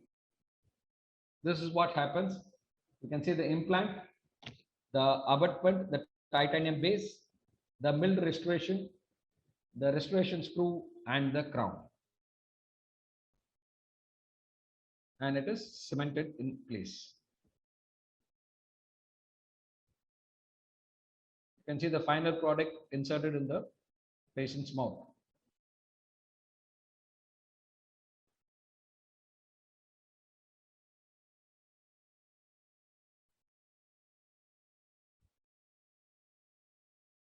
And the process is complete. I hope it was self-explanatory, the videos. I'd like to thank Dr. Arun for providing this opportunity for presenting what we do in our field of dentistry. It was indeed my pleasure to share my views and the technology which we use in our field in the medical fraternity. Thank you, Dr. Arun. Thank you all. Thank you, Dr. Sridhar. Thank you so much, sir. I thank you once again for taking your time to give us such an enlightening presentation. Do we have any queries? So do you depend on biomedical engineers for this, or you are trained in this? Or sir, we are trained in this one. So the unit is manufactured by the engineering side or the company. okay. Once the company introduces a new technology, we are given proper training. Okay. And it's a half-a-day training. And once you know the training part, the good thing about this one, it's already been fed inside the computer. You just have to know the basic anatomy of what you're doing. or basic knowledge of what you're doing, and everything the software and the system takes care. So it is just a half a day training period, which anyone can undergo. It is not a big thing. Do we have it in our hospital, sir? Or do you outsource? We don't have it in our hospital, but we send it outside. I personally, from my department, send it outside to a commercial lab in Chennai. They do the CAD milling. Of course, it's a huge unit where they do for almost all parts of Chennai. So I get it done like that. All my patient work goes there and only comes here. We outsource it. How long it takes for them to give you a crown? Actually, the matter of fact is because they they work for almost all the clinics and the colleges in the country in Chennai. It generally takes 3 or 4 days, but the actual time for getting a crown is only 2 hours. In 2 hours, if you have the unit in your place, you can do it in 2 hours. Anything, whatever you want to do it in CAD, it can. It means that if a patient comes to you by morning 9 o'clock, you can send him with the crown by 11 or 11:30. If you have the setup, we are doing it in the city. We are doing it. When I go for consultation, we are doing it in corporate setup. There are equipments. We have done it in 1 hour's time also. Okay. Provided you have all the software and all the ingots and all the raw materials, it can be done. So what is the cost of this machine, sir, in case if you want to have it in your... Actually, as I told you, there are two types. So one is the lab setup, one is the clinical setup. Clinical setup is less expensive. That will cost around 25 to 30 lakhs. The lab setup is a slightly expensive one. It will go up till 75 to 80. The cost of the crown increases if you are doing it in this CAD cam. But again, this is a one-time. It is not only for the crown, sir. It is not only for the crown. We have the dentures, we have the implants, we have almost all the things which you are able to do can be done in this. We're using the software. Even a mock surgery can be done with this one. Orthognathic surgery can be done, and a mock surgery can be done.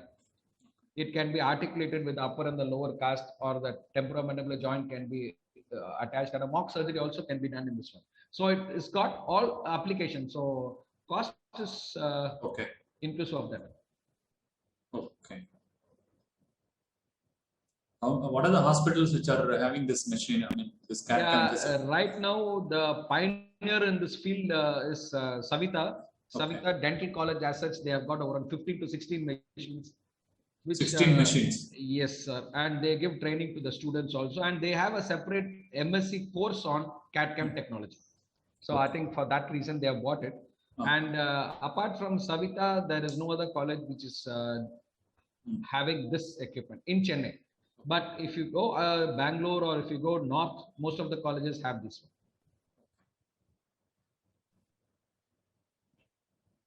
one. It is a good session, sir, that we have come to know that even crowns in 1 hour time, like, you know, because 3-4 days people used to wait, and thereafter again, you know, the alignment may not be proper. You need to here the alignment is without any doubt it is going to be perfect, and there is less material wastage. That is the most important thing from a commercial point of view, which I'm saying. The material wastage is so minimal that we can save and make more amount of restorations with the wasted material. Okay. But then the life remains the same, right, sir? I mean, the material, raw material is the same. Raw material is the same, and the life also is the same. What material you are using? Ceramic, sir. It's ceramic, and this we can use it for metal also. Nickel chromium, cobalt chromium, even titanium can be used. Depending upon the material, you can change. Okay. Any questions from the Thank you, sir, so much. Do we have any other questions?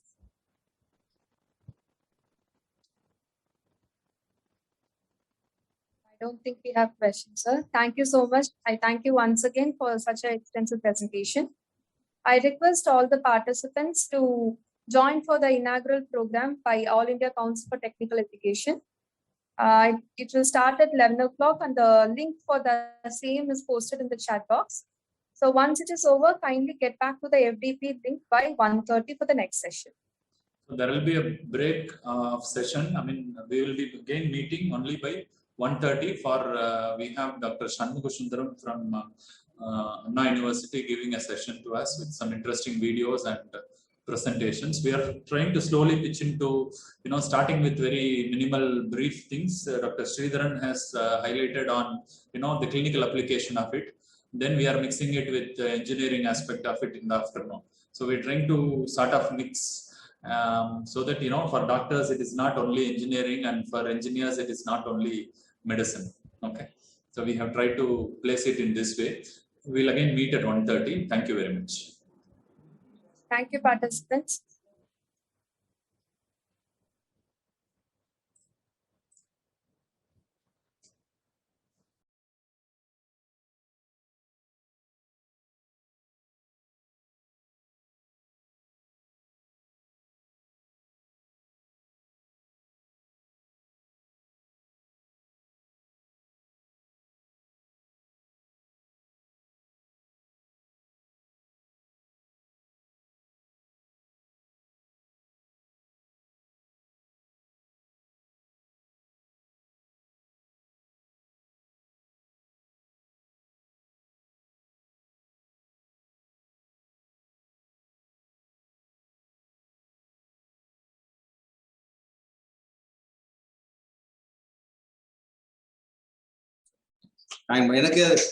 எனக்கு அது இது பண்ணீங்கன்னா share ஆகுதான்னு மட்டும் பாத்துக்கணும் sir. எனக்கு அந்த option மட்டும்.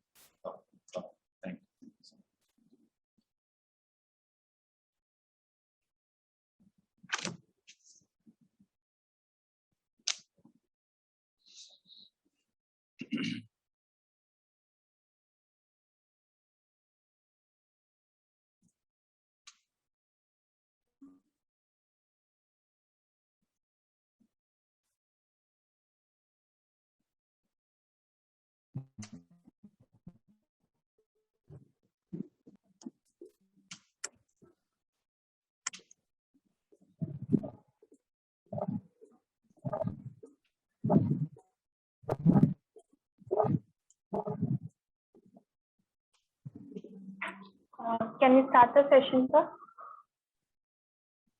Yes, madam. Yes, yeah, please. No issues.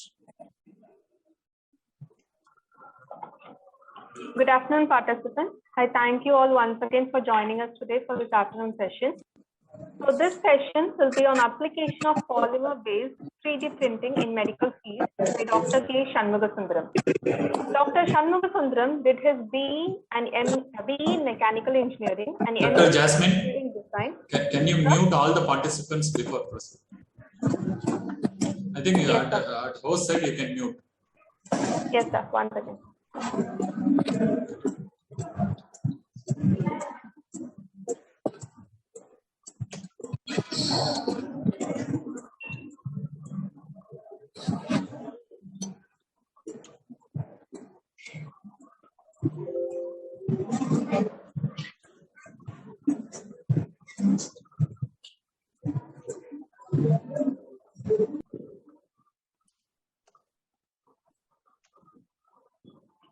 Is it clear now, sir?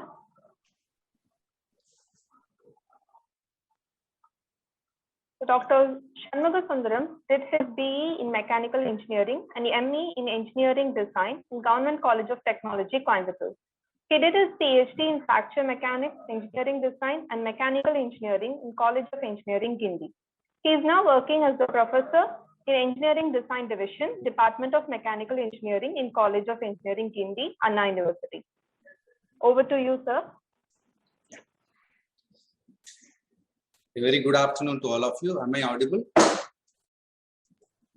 Yeah, yes, sir. Yes, sir. Yeah, okay. Thank you. So I take pleasure in thanking Dr. Arun, the Vice Principal and Coordinator of this Faculty Development Program. So when he came out with requesting Dr. Pradeep, one of my colleagues who is the Director and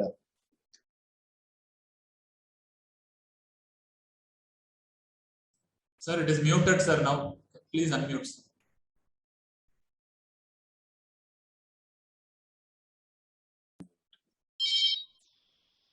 Can you hear me now, sir? Yeah, now it is better, sir. Yeah. Yeah.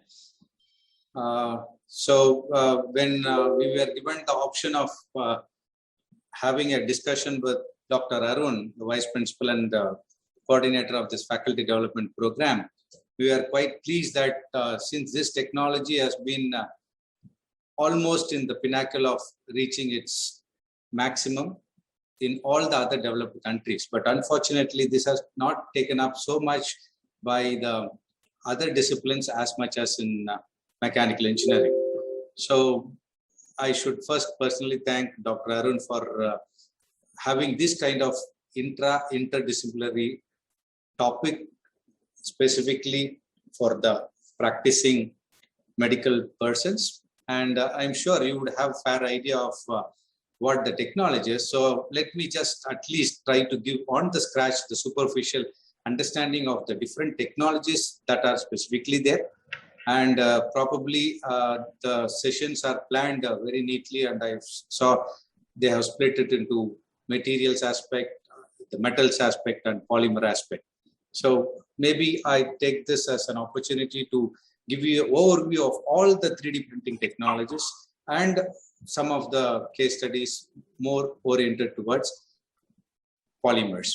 So you could see the beautiful slide which is there. The future generations are going to have their own individuality of even printing the foods at home. So when we are talking about eating fresh fruits, the future generation are going to dictate how much of calories they can eat. So this particular technology is not so new. It has been almost there for more than 4 decades. Since 1980s, this technology has been there. And to start just giving you an idea, whenever there is going to be a kind of a revolution, as you could have heard about and studied the great industrial revolution, many things started becoming mechanized. And once the 20th century began, it's the Henry Ford who was able to make it still more alive. And at any point of time, when the technology grows, you know, there is always a limitation. So the beautiful statement of Henry Ford, which says, any customer can have a car painted any color that he wants, so long as it is black. So when there was very limited options, we had no other choice. Similarly, when you are going to be the doctors, specifically orthopedic doctors, you had very limited choice of using the titanium plates, probably which we have as mechanical engineers can visualize. But today, when we are talking about customized implants, not only for the dental applications, for the orthopedic applications, or why not? The future is people believe that in every hospital there will be a beautiful 3D printing lab. That is what the technology is moving towards. With great developments in the materials, with great development in how we can control this particular technology, we were able to make it more relevant. And that is what I'm just going to say. So you would have heard that these kind of 3D printing machines are also sold in the platforms like Amazon, which comes so low as 15,000 to 20,000 rupees. So when you do have a kind of a printing mechanism, it's quite easy. You are inserting a paper, you get anything printed that comes from the computer. So similarly, you are going to have a CAD file. So this CAD file is going to have the data by having the different slices. So these slice data are going to be given to the feeding mechanism, and depending on what is going to be the feeding mechanism, be it a polymer, be it a powder, be it going to be a laser, which is going to make the photopolymerization happen, which we call it a stereolithography, or you're going to have thin sheets where you're going to cut it using lasers. The technology is divided into different techniques. And just to give you a more overview, today we are talking about AM, which is the other synonymous word that we have used for the 3D printing. 3D printing, today we are calling it as additive manufacturing. And still further, it has got refined to the technology called as solid free form manufacturing. So it all started with basically using only for prototyping. So prototyping, as you know, when we start developing a product, in your case, if I'm going to say, if you are going to have your CT scan data, so if I can have the CT scan data, I can reverse engineer it using the software called Magics and Mimics, convert it into a 3D model, and I would be able to print it. So on scale, if I'm going to have a probable, we can say if there is going to be a kidney and you have a stone in it, with same position, same size, I can have the CT scan, which is going to be 2-dimensional, convert it into a 3D model, print it, and you can physically feel it. So when you are going to be into the operation theater, you would be able to exactly use your non-invasive medical techniques to directly cure the patients. So when we were thinking about using it, this technology into any of the other fields, probably more oriented towards medical, the greatest application today has been in dental and orthopedic, but all the other fields are also developing. And we are talking about biocompatible materials, where we are going to have in future some of the non-functional components like printing of skin, having some of the so-called walls and other things which do not have the characteristic of a live cell can be printed.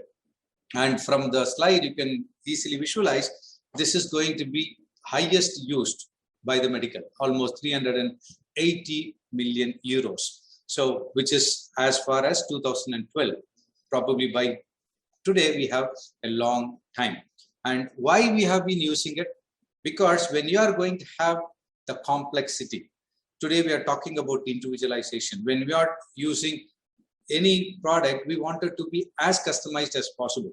And you could see that given even in a Maruti car. So you can customize your wheels, you can customize your color, you can customize one on the roof, one on the side. So when people want it to be unique, then the problem of making one particular product is going to be high. If I'm going to use a large volume production, we have say in more than 10,000, then naturally you can have one single tool, make it. And to be honest, when I talk about this technology, we are using it in almost every shoe industry. So whether it is Reebok or Nike or whatever you call it, they are going to have, rather than having specific foot numbers, 8, 8.5, 9, 9.5, 10, if probably I have 6 toes in my legs. So if I'm going to have a problem with that, then exactly customized, I can have this printed and get it used. So when this is going to be case, how it all started, when we are talking about this as a manufacturing activity, we all know when you are taking up a raw material, you can visualize artist or a stone carver, you can see the stone is there, you can visualize what idol can come out of it. So it is going to be removing bit by bit. So there are many subtractive machineries.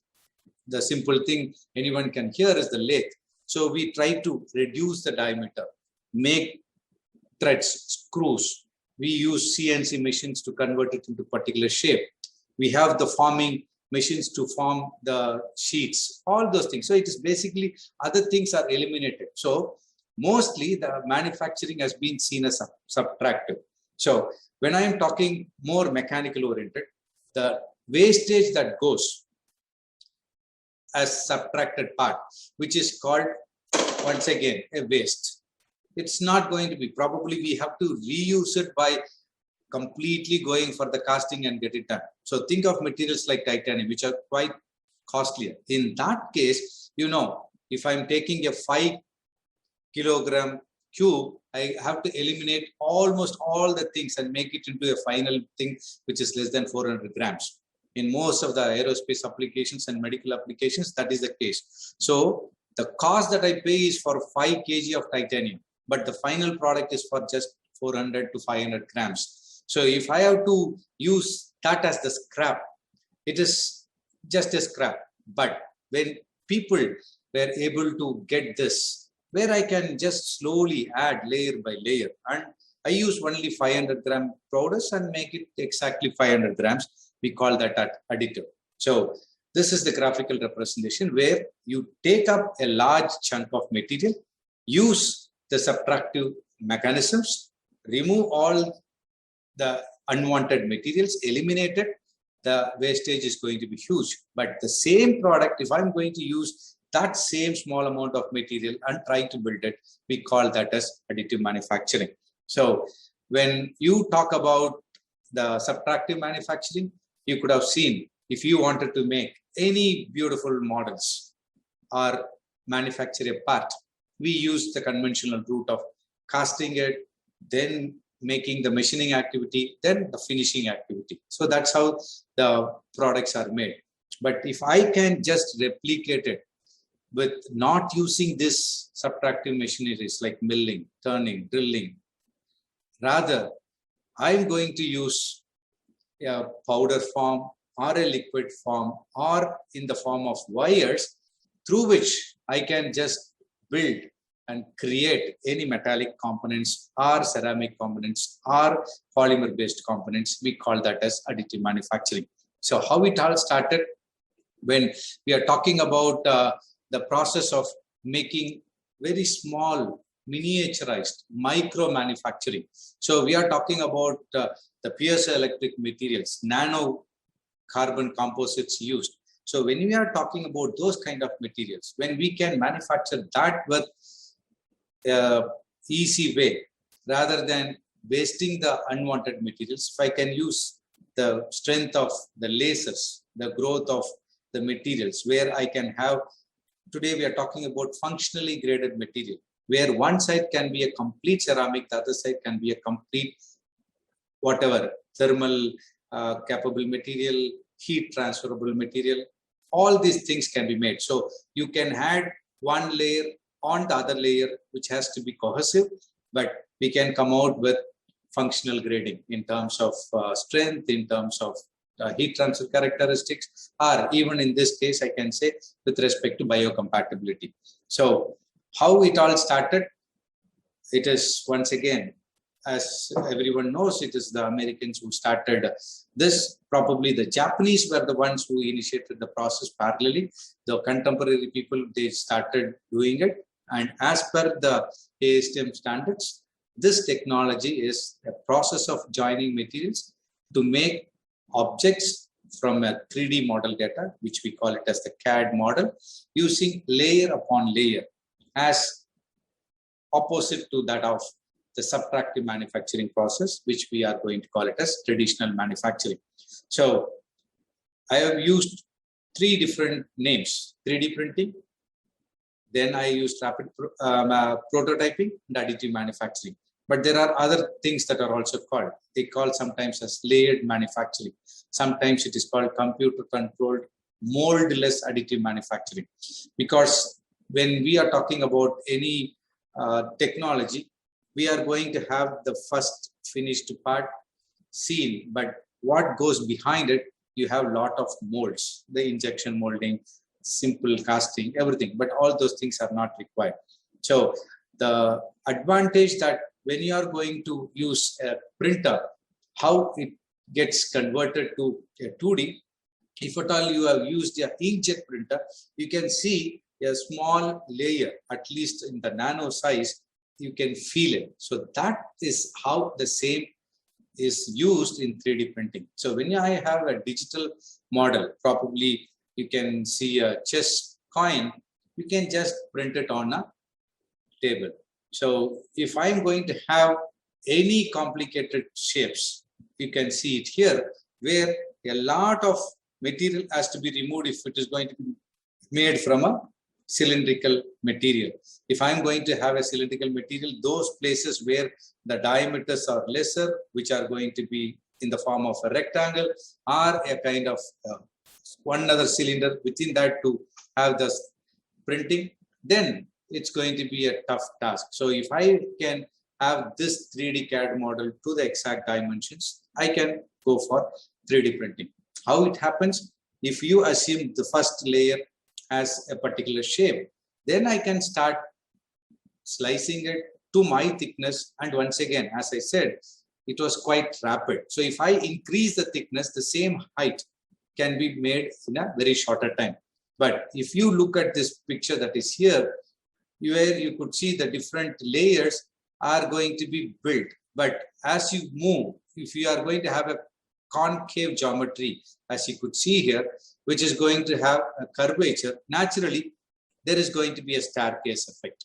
So if you start building any model which is going to have not regular shapes, the regular shapes like a square or a rectangle or a cylinder, but anything is going to have different shape. So that immediately can stuck onto you how super finished is this product. So there are finishing operations even for this 3D printing, though people today have almost eliminated if you are going to use powders of nano size or micron sizes. So they try to have the nano powders, which probably tomorrow Professor Pradeep Kumar would be handling with respect to metal 3D printing. So if you are going to have this, how it all started, you should always have a solid model. Then you slice it.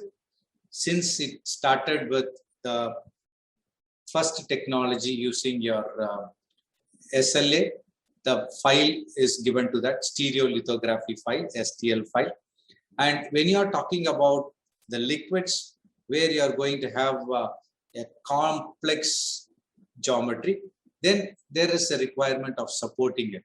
So if I'm going to have a beautiful shape, maybe I can just show you.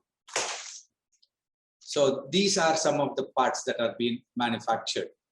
So you could see the entire, if at all you have used a car or a two-wheeler, you have a cylinder and a piston which is going to rotate it, by which your rear wheel is going to rotate. So if I can just see, if I rotate this wheel, I can take this to the classroom and just show them if I'm going to have. So you could also see how this entire movement of the cylinder piston happens. So if I have to use this for communication, probably for your medical application, or you can see if I can print every of this in one single stroke. If I just rotate one wheel, almost all the wheels are rotating. So this is a model which is just having almost 16 gears connected to one another. So when I'm going to build these kind of models, then you could see it is having a shape which is more strength on the extreme case. So I have to create the support structures is what we have to do in almost all the things. And thereupon, after creating the component, once again, the orientation, as in the previous case, you may have the staircase. You try to have the minimal errors on the surface. You are going to have the orientation. Then you're going to create a support structure. Then you visualize that as an entire cube. Then you slice layer by layer. And you try to give that data to the actual hardware. Hardware, once again, as I said, you can have the laser or feeding of material, or if there is a material, I can use the laser to fuse it. Then you make up the entire model. And as I said, since this is going to be a rapid prototyping process, this particular cube size is going to determine the size of the model that I'm going to make. If I say 200 by 200 by height 200, and the size that I'm going to make is just 50 by 50 by 50, then I can think of positioning it by making it as a cluster. So I can have 1, 2, 3, 4, minimum 4 printed at the same time. All these things are the ones that when you are going to use your machine is going to accelerate this technology. And today we are going to have this called as additive manufacturing because of that. At any single point of time, you give it, you are going to get it. So all these processes that are there are involved in the additive manufacturing. One has to have fair idea of how you can use your computer-aided design tools. You have many software tools like CATIA, your ProE, all those 3D modeling tools are quite easy. Of course, the most simplest, the AutoCAD. And today we have generative design and topology optimization coming up. The same Fusion 360, where if I have the artificial intelligence and the machine learning by the hardware, if I say what the product I want, it gives a lot of options. Then with all the mechanical understanding, if I just choose the material. I can just do it. So when you're talking about this, you could see all the hanging points. I should know about the materials, specifically the physical and chemical properties. If I'm going to talk about choosing the parameters, what is going to be the thickness I'm going to fix for printing? Should I make it slow and have lot number of layers to have the final finished product in one single stroke, or I can increase it and go for post-processing. So these are the advances that advanced 3D printer should learn about. So this is what I wanted to say. If this is going to be the case of a model where you have lot of layers that you are going to make it, we call that as slicing, and each sliced data is going to be given to the 3D printer. And when you are going to print it, the format that any of the 3D printer uses is your STL file. So I was talking, the first of the technology is stereolithography. So it is given to the first technology, the stereolithography file, that's .stl file. And any CAD software, similar to when you are going to use your Word file, you can store it as .doc, .docx. You can use it and store it even as .pdf. So any CAD software that you're going to use is going to give extension as .stl. So this .stl file stores the data of each of the layers, and on a particular layer, suppose if you are taking everybody, the cylinder, every layer is going to be circular. So every circular layer, I'm going to print it outermost circle, slightly lesser circle, and to the center. That is one option. Or I can make the entire circle printed. I can move in a zigzag fashion, as we used to study with respect to the CRT screens when we start studying about the TVs in the black and white. So we can form the zigzag, but how much you wanted to see it. So if I'm going to have the final printed shape as the complete cylinder, it doesn't mean that I have to make it 100% solid. The flexibility is I can make only the outer surface of the circle complete, but inside I can just make it with straight lines or zigzag. So this is going to make the time of total printing reduced. So this STL file, if I'm going to choose, you could see, if you could see the STL file on the exterior, almost a smaller screen, the number of triangles that you could see is very less, but the finish is not super good. But when you keep on increasing the number of triangles, it looks almost the final shape that you intended to, but the time of building would be higher. So these are some of the trade-offs that you have to take it forward when you wanted to print a 3D CAD model. And when we are talking about 3D printing or additive manufacturing, I have given a fair introduction to, there is a material, there is a model, there is a software which is going to connect this. So when I'm going to use the building mechanism, am I going to make the material flow, or there is a material I'm going to use the heat or whatever things, the pressure to just join and build the layer. So we have that explained here, where there are different building mechanisms that are there for 3D printing, because at least 10 different technologies are already there when we talk about additive manufacturing. Specific to bioprinting, it is a very, very large topic where people have started even printing kidneys, and they are on the trial in the advanced countries like the US. And when we talk about different materials, the form of the material, be it liquid, solid, or powder, once again, whether it is going to be biocompatible, am I going to use it for any other specific structural purpose? Can I use the same identical structural steel or titanium? And once again, that makes the use.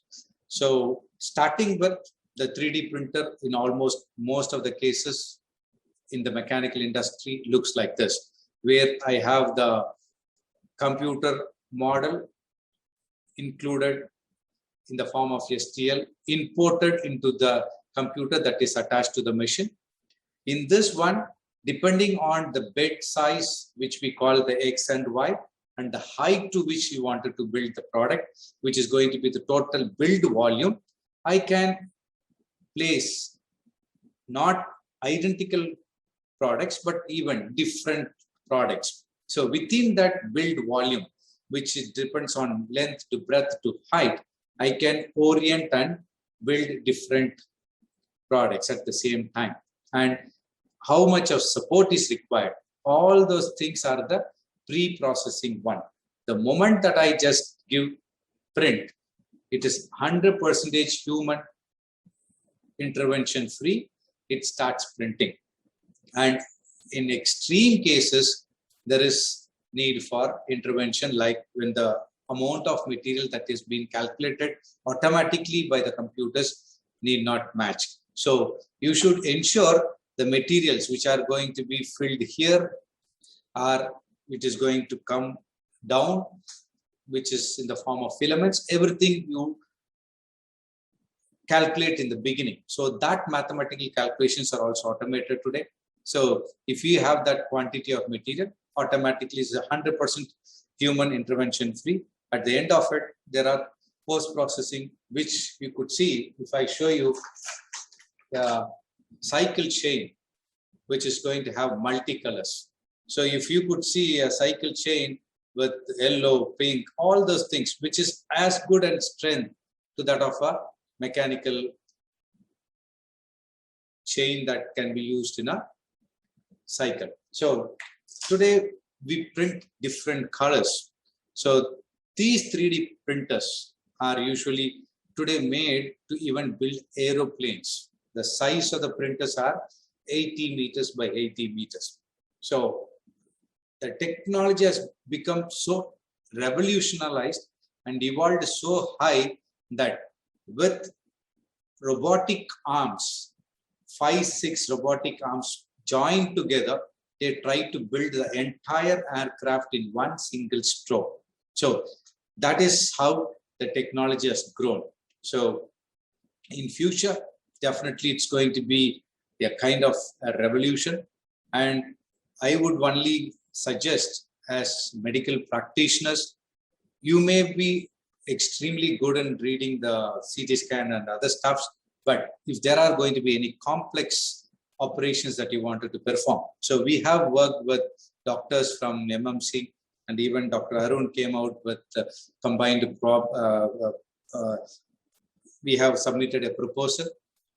Dr. Pradeep Kumar himself and Dr. Anand Kumar from the chemistry department, where the need of the materials people, the doctors and mechanical engineers have become imminent. And in the future, if you are going to look at it, name it, you are going to have the application, be it in medical, be it in prototyping, be it in food industry. So when we are talking about, in fact, myself and Dr. Pradeep Kumar, we were having thought of building a 3D printer specific to a military application, where you know when the 4 people who are going to be sitting inside the tanks that are used for the military applications in the borders, which can even travel, let's say 70-80 kilometers per hour, and you are going to have the cannonballs fired. They may stay in the war field for a few days or sometimes weeks when they are going to be guarding the nation.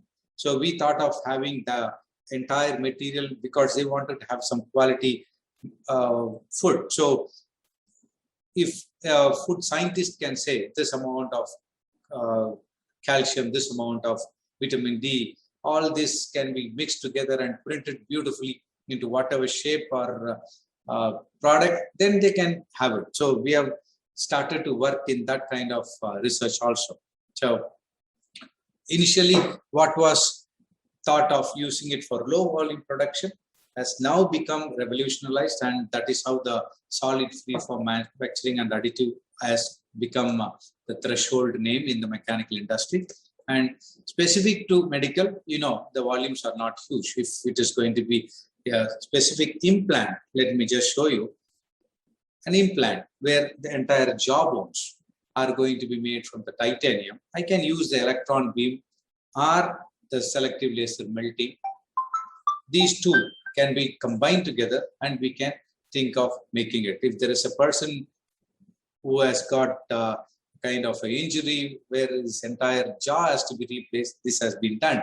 Or still further, if you are going to look at a kind of an orthopedic implant where one of the legs are to be just made up, then you could see how lightweight it can be made with having all the features. So there is a new topic called bionics, where the mechanisms and the sensors of how you're thinking, the neurons are being enacted, and the structure is going to be built using 3D metal printing or even the polymer-based printing. So when you're talking about the architectural, where today we are talking of even having the coffee being made into beautiful shapes, or look at the different things which we can never imagine of different geometry, shapes, which may look artistic or highly impossible with any other manufacturing technology in the world. These kind of things can easily be dreamt and become an immediate possibility in 3D printing. So when we have the most complex geometry, that is the life of additive manufacturing. That is where the additive manufacturing comes into. It doesn't mean that it doesn't have a negativity. There are people who have started to have the design of the guns, and that has become a menace in the universe where the design of the guns are there. You can directly print it and they start using it. So in the initial stage where we wanted to make probably, any of the remotes that you are going to use, the entire thing is made using the injection molding, the skin of it. You can have yours made thousands of times. Or for an architectural application where the entire community that you wanted to build it, seeing is believing. So rather than having a virtual presentation or a complete blueprint, you can make it. So when you are going to have the intricacies of all those things, definitely people are going to get more evolved. And with time, when you wanted to come out with new technologies, as you could see, the faucets, if you wanted to make this come into life, this technology helps you forehand to print it, get it evaluated. Only if you believe that it can be making it, you go and invest in the tooling. Or as you could have seen, the 3D printed seat. So if you see the people who are crippled and they wanted a specific support, who are also good at sports. So this custom case printing is also possible. And you would have come across the news that Ola is building the flying aeroplanes for individual use. So when the Ola Electric is going to be launched on August 15th, they are not going to just claim themselves to have created the world's largest electric scooter manufacturing facility. But if you just Google and see the YouTube of Ola flying car, since just 6 years, they have used carbon and the entire flight can be lifted with one hand. So that is how the materials have come. And in doing so, when we talk about strength to stiffness to weight to rigidity, all that multiplied with these kind of integrated high materials, then 3D printing is the maximum solution that we can think about as on today. So how it all starts? You start with the computer model, slice it, whatever you have the thinking. Today we talk about creativity and innovation. So if you wanted to be slightly different, today you could see these kind of stuff coming up quite rapidly. Any field you name it, be it music, customized cell phone casings, printing of chocolates, or any application that you think about it, you are going to have very easily printed. We call 3D printing. Since it's going to be used for manufacturing activity, and you are going to add upon, it's called additive manufacturing. And when you are going to look at it, you can make the smallest of the components are transparent components, which is going to help you in understanding how it happens. So when you wanted to do that, there are ways in which the costing is going to affect. It's going to be a small prototype, or it's going to be a final product. If it is a prototype, then I can simply use plastics. So this is where the polymers comes into play. So when I am talking about additive manufacturing, there are different processes based on liquids, powder, and solid. When you are talking about this liquid based, the major and the first technology is the stereolithography. And thereupon, you use the nozzles to jet. So the jetting mechanisms have come. And there is one other technology right now not superiorly used worldwide is the direct light processing. We call it as DLP. When I'm going to have the entire layer data focused, I can make it converted into a particular layer. So mostly in the jewelry department, these DLP techniques are used, not in the medical or mechanical fields. And most versatile is the powder based. So the powder based, it started with selective laser sintering. So the name itself is going to help you. We are going to go through each of the technologies which are more important. Certain things are not being said. So the solid based, which are going to be made it into wires, or which are going to be made it into sheets. So wires, we call it as fused deposition modeling. And if it is made as sheets, we call it as laminated object manufacturing or sheet stacking technologies. So to start with, these 6 are the major, most widely used technologies worldwide.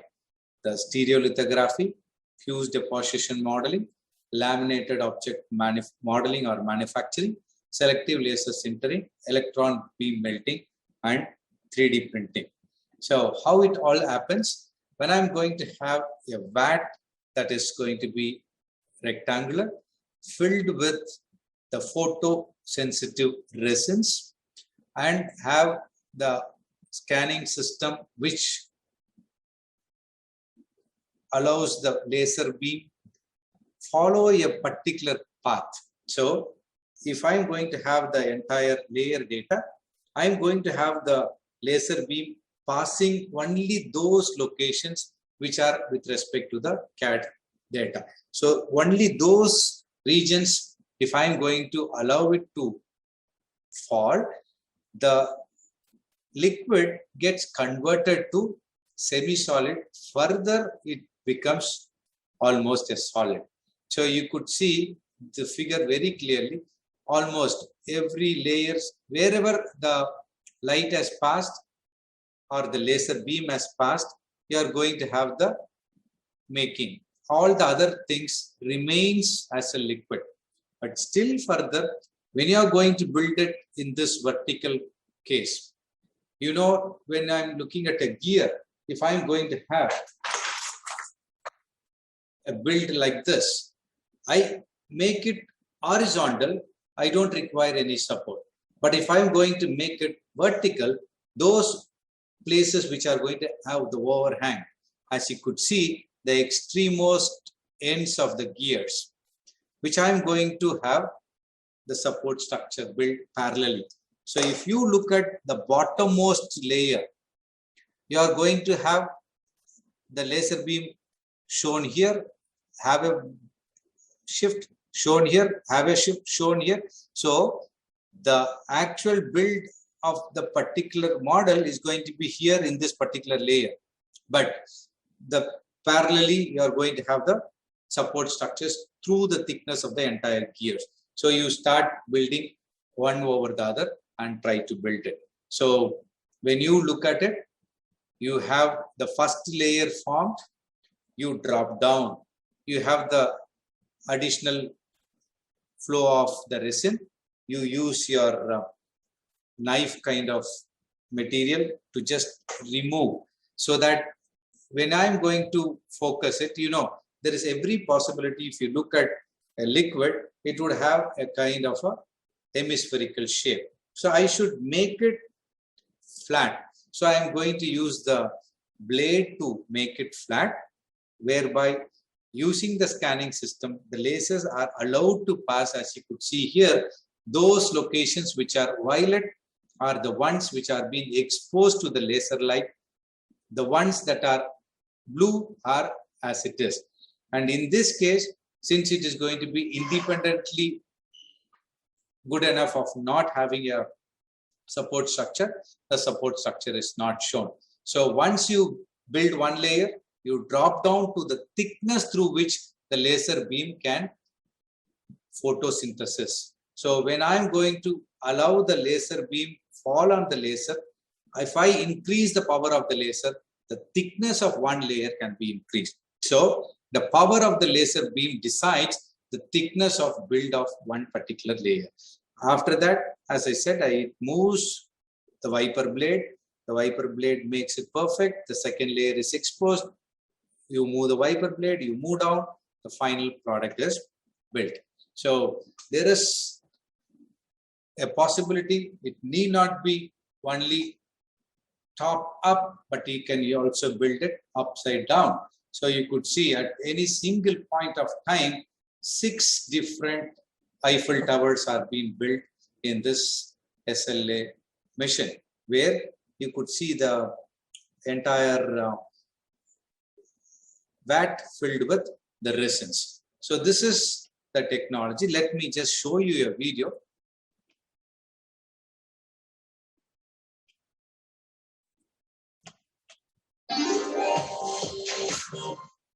Is the video with the volume heard by you and seen by you? The video we cannot see, sir. Just a minute. Let me just once again stop and share the screen.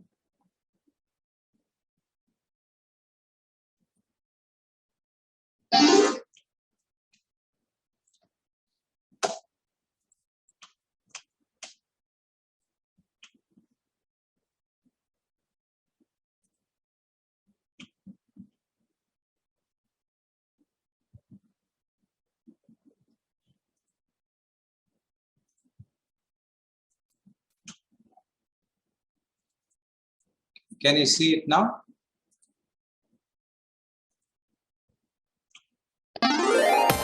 Yes, I hope. Yes, sir. Yes, sir.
So you could have visualized how this entire process happens. So when you start focusing the lasers, you photocure the resins, it becomes a solid.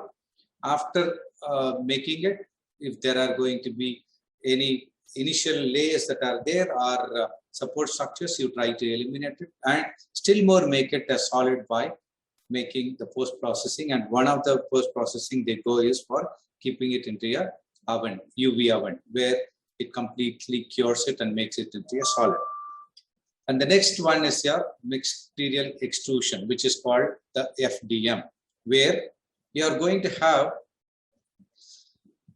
the material coming in the form of spool, which is otherwise the wire format.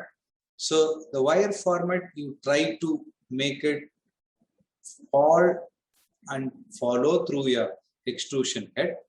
So this particular extrusion head is going to have the control by you. So you can have the heating of more than the reheating temperature. Suppose if this material is made from PLA, the temperature that is required is around 300 degrees. The moment this solid wire passes through the nozzle, and I'm going to have the tip once again with different dimensions. So if this filament is going to be probably, think of a 2.5 mm diameter wire passes through the nozzle, which is going to have the heating, it almost liquefies. And when you are going to have the feeding wheels that allow this molten liquid form of the material, the PLA, to pass through, the tip that is going to be here, I can have 0.02, 0.025, 0.5. All those things follow. And if I'm going to have the bed horizontally positioned, I can make the nozzle move to the CAD data. So always you should keep it at your mind. There is a CAD model, there is a layer data. That layer need not be the shape of a regular geometry. Whatever it is, you are going to make the nozzle move. And wherever the nozzle moves, it is going to deposit the material. You just build layer upon layer upon layer. And as one layer is built, you drop down. You just have the material spread upon. You drop down, you build upon. Similar to your SLA, as you could see, there is going to be a structure which is having a overhang, which is having an undercut. All those kind of geometrical shapes are possible in mechanical industry, probably even in the medical industry. In that case, you can visualize in the beginning itself, so that if you are going to build it, I can have the support structure also. So the material that I'm going to use for the actual product need not be the same material I can use it for the support structure. As you could see, the support structure or waste, you're going to cut it and eliminate and throw it as scrap. So though I said it is an additive manufacturing and there is no elimination of material, these support structures are an add-ons which is going to be made from inferior material as compared to the actual build part. So these inferior product can come, say, 7 rupees per 100 grams. The actual part can be built from 70 rupees per 100 grams. So everything is in mere possibility. So as I was just trying to explain you, the material that is used should be a thermoplastic. So when it is passing through the nozzle, these material, because of the heat, it gets converted, almost liquefied, and because of there is a continuous feed of material from the top that is being stored in the spool, you try to eject it through the tip. So you build the flow of material, thereby a layer. So if there is going to be, once again, just for our understanding, a cylinder, a cross section, it's going to be a circle. I can have the pattern of printing starting from the center or make the outermost circle. The center part, I can make it 100% solid, or I can have certain parts made it into honeycomb. So the design freedom that I have if I'm having a cylinder built outside the cylindrical surface, top and bottom circular surface, everything is 100% filled. But between, if I'm going to build it as a honeycomb or whatever be the structure that I believe would be good enough, the strength is good enough, then naturally the total weight of a solid cylinder is not going to be a criteria at all. This is going to be lesser weight. So if we are going to make an implant, a medical implant, probably from a titanium material, I can make the outermost surface, but inside that with honeycomb, as we know, the honeycomb structures are as good and even superior with respect to the structural strength as compared to a solid material. If I can build it, we will be able to build lightweight, good 3D printed components. So as I just mentioned, you can have, instead of one material, you can even have two different materials, one for the support, one for the actual build, so that you can reduce the cost of your entire product development activity. And as I just mentioned, this is a technique which uses only polymeric materials, and polymeric materials of different grades, be it for structural grade, be it for prototyping grade, or when we talk about the ABS, the first one, there are parts that are even built from medicated ABS. So the composition, the chemical and the physical properties of these are not being spelled out. So there are many people who are the leaders. For example, Materialize, Materialisc. Materialize is one such company who are very big, almost having 60% of the global market share in making the materials. And to your information, FDM is the technology which is almost 40 to 50% of the total 3D printing technology that is being used. And as of today, as I said, has not become the final manufacturing facility substituting the conventional manufacturing facilities. So it has already been used by the aerospace, mostly by the automobile, and as you could have seen in the initial slides, mostly by the medical practitioners. So there are other materials like PLA, high impact polystyrene, thermoplastic polyurethane, and today we are talking about very high strength materials like PEEK, and we use even paste-like materials.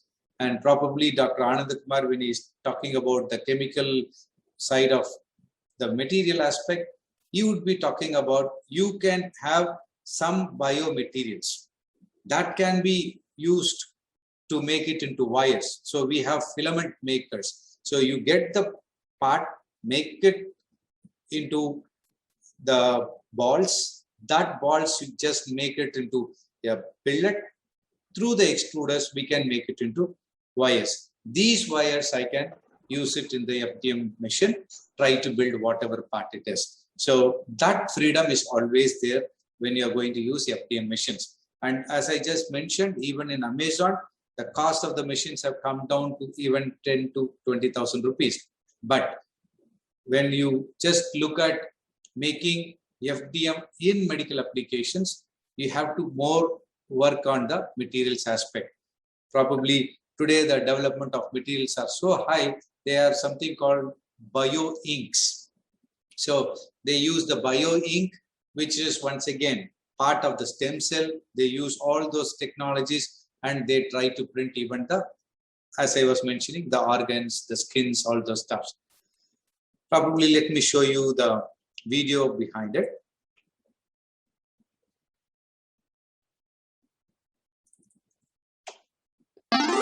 Is it visible, or should I once again go and share it again? No, sir, it's not possible. Yeah, let me just go stop share.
both the cases I just failed to mention, the first few layers that you are going to attach to the build volume are going to be considered as support structure.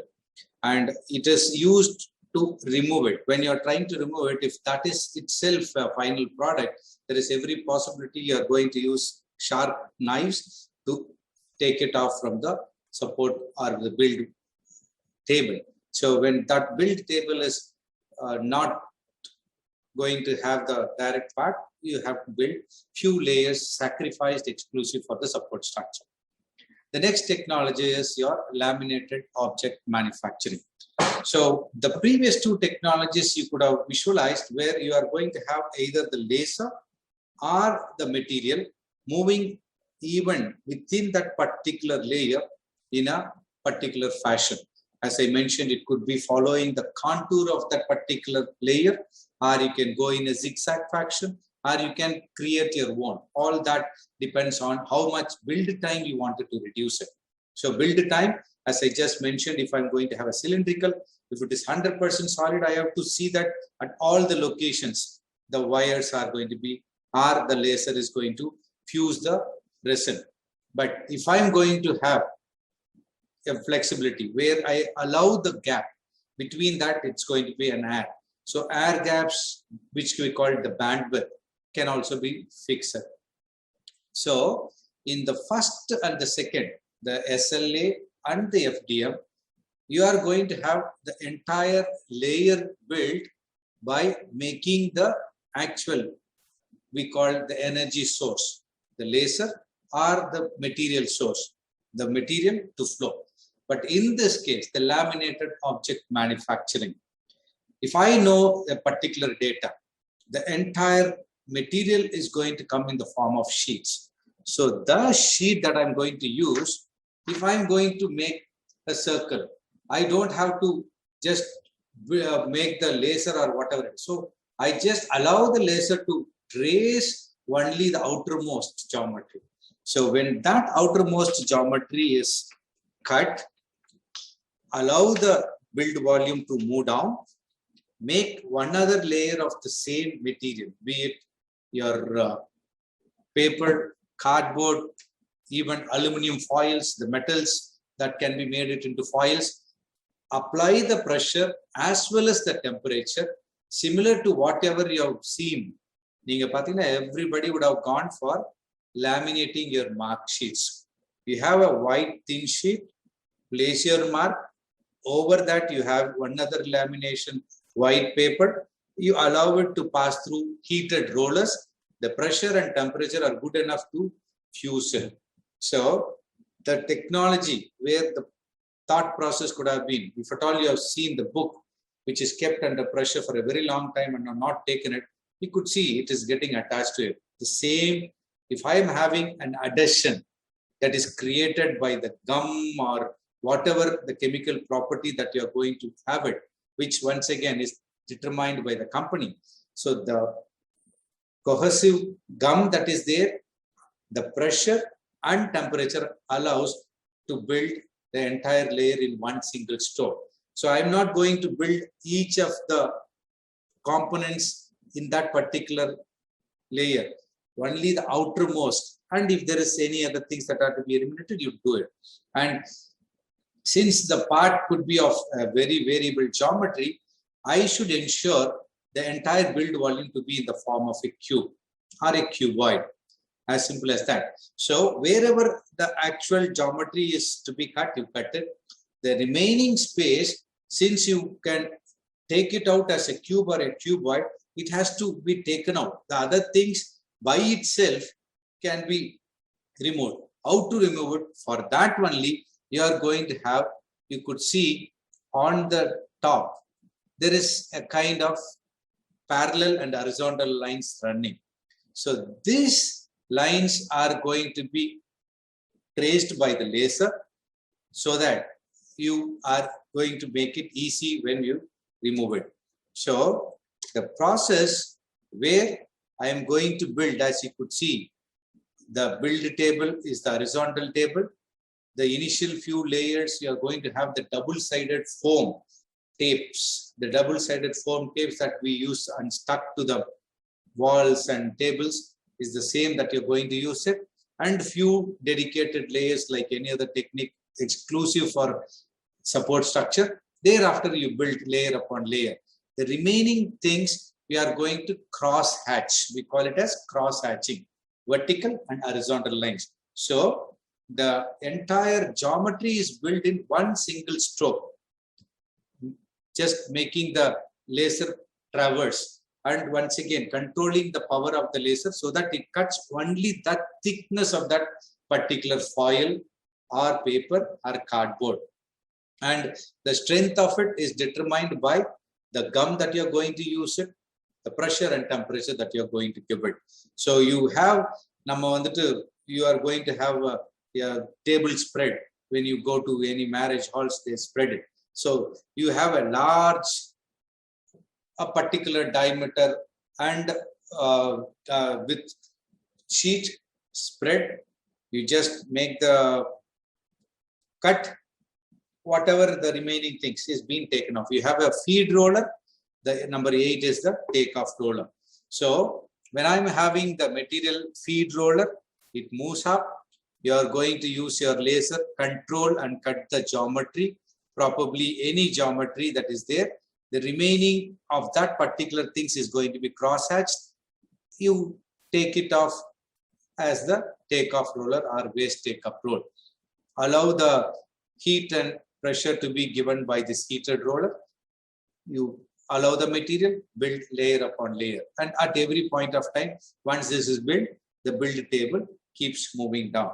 So at the end of it, as you could see, most complex geometries can also be built in one single stroke. The size of build can be of your imagination, even 1 meters by 1 meter by 1 meter. Such is the big sizes of the LOM machines that are there.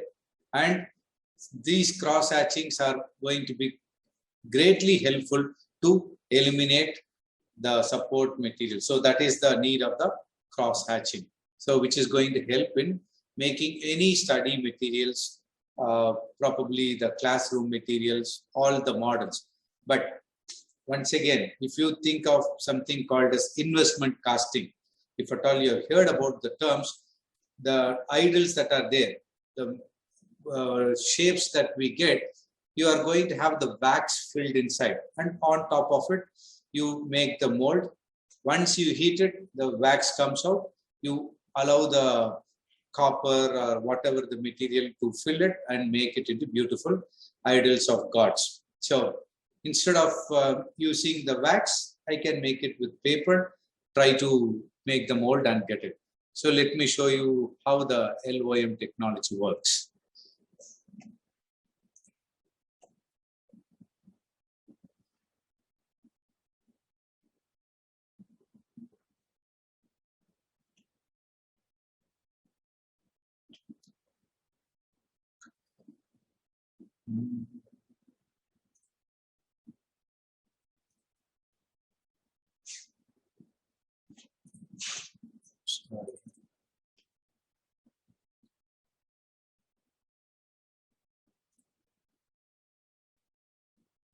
I'm sorry, I had it, but it's in the laptop. So at the end of it, let me show you, no issues.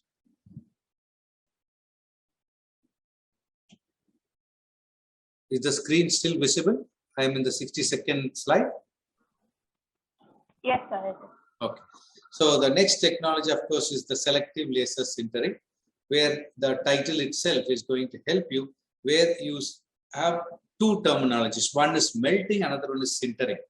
So when you are going to have any material, if you go to the melting temperature, it gets converted from the solid to liquid form. The sintering is 2/3 of the melting temperature, where you try to go to that particular point and fuse it. So the strength between these two is determined by the sintering temperatures and the pressure that you're going to apply. But in this case, the pressure is not applied. You are going to use only the sintering. So this was once again developed in the US University of Texas at Austin during 1986. And that was allowed for 20 years. As of now, it is open, and once you use metals, we call it as selective laser melting, because metals can be fused or sintered only if it is going to the melting temperatures. Otherwise, the strength between the two powder metals need not be high. So if it is polymers and nylons, as we know, nylon stands for New York and London.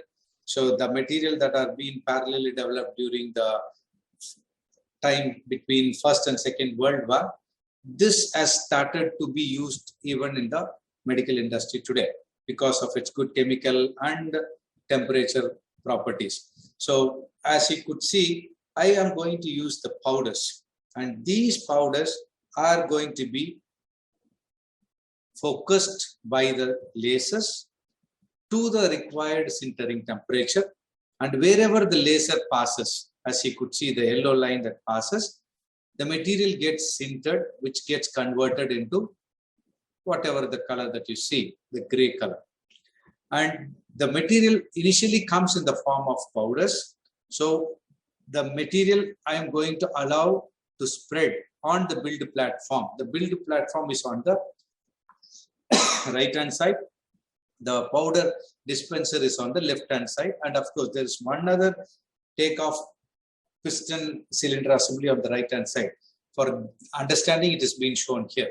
So the recoater blade that you could see it on the green color makes it to uniformly spread one particular layer of that particular thickness, which is good enough by the laser to heat it wherever the laser traces the data which comes from the CAD model. So you are going to use the material, be it polymers, be it metals, be it ceramics, come in the form of powders, most probably in micron dimensions. You have the feeding piston moving up, the powder is being made to flow on the build platform, uniformly spread to particular thickness, which can be easily sintered by the laser temperature. So once it traverses, similar to your SLA, rather than a resin, here the powders are being focused with the laser light. So the energy of the laser converts these powders to a sintering temperature, thereby it joins together. So you could see a beautiful cup that is being made. And this is one technology.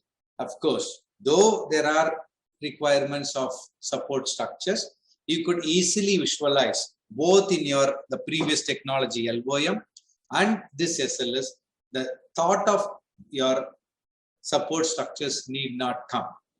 The entire material that are going to surround the actual build part around the cube or cuboid shape that you're going to build in your LOM acts as the support structure. Similarly here, the loose powders that are there around the entire actual product are going to act as the support structure. And only if you're going to have a very thick overhang or a geometry that requires support, which cannot be supported by the powders beneath it, you are going to provide the support structures. And there are shapes which are going to have thin cylindrical walls. Those kind of things, probably you require the support structures. And when it is more oriented towards metal, support structures are required. But for the ceramics and your polymers, it is not an issue. And just remember, the powders that are there outside the actual part that is built are wherever there is going to be a kind of dead hole or a blind hole. The remaining powders, when you are going to just move your build platform up, it comes out, it can be taken up by the powder bin on the right as well as on the left side, you can reuse it. So you don't have to waste even a single powder. And once again, since the powders are going to be exposed to the sintering temperature, you know, this is going to be under sintering temperature. Any powder that is closer to the actual build are also going to be thermally and physically affected. So there are many post-processing that are done, specifically if you are going to use it for very high precise applications for aerospace, where the post-processing to qualify the remaining powders closer to the actual build is a big challenging task. But if you are going to be a designer or a doctor, all that you wanted is the product, the remaining powders can be reused. So that is what we mean by the selective laser sintering. And there are many cases where we have seen, as I just started out, when we are talking about performance, the shoes that are being used by the athletes are being designed exclusively. For example, even Hima Das, the girl who had no shoes, was given patronage by the Adidas, a total Hima Das edition. So exact dimensions to the athletes can be easily made. Similarly, you could see the example shown here, which are by the Nike. So they can think of using anything that are possible. And when you are talking about shoes, are any product that are to be judged so that you increase your performance, it is a very huge task. So let me show how your SLS process works.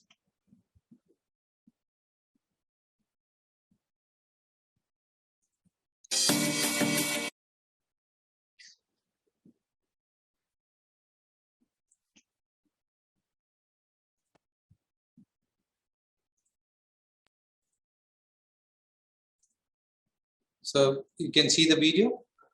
Yes, sir, we can.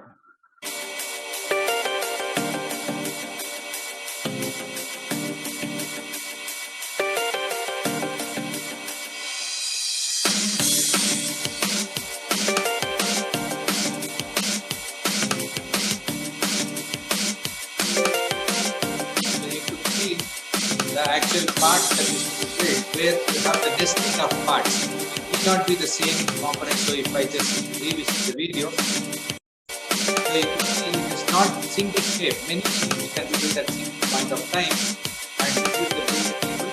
It has to be seen that it is 100% parallel. Those techniques are also being done by the metrological people. So the powders are being spread to different components. Tensile testing component, you do have a beautiful shape of turbine blade, kind of a filter, and another shape. Anything that you can nest it and try to build it.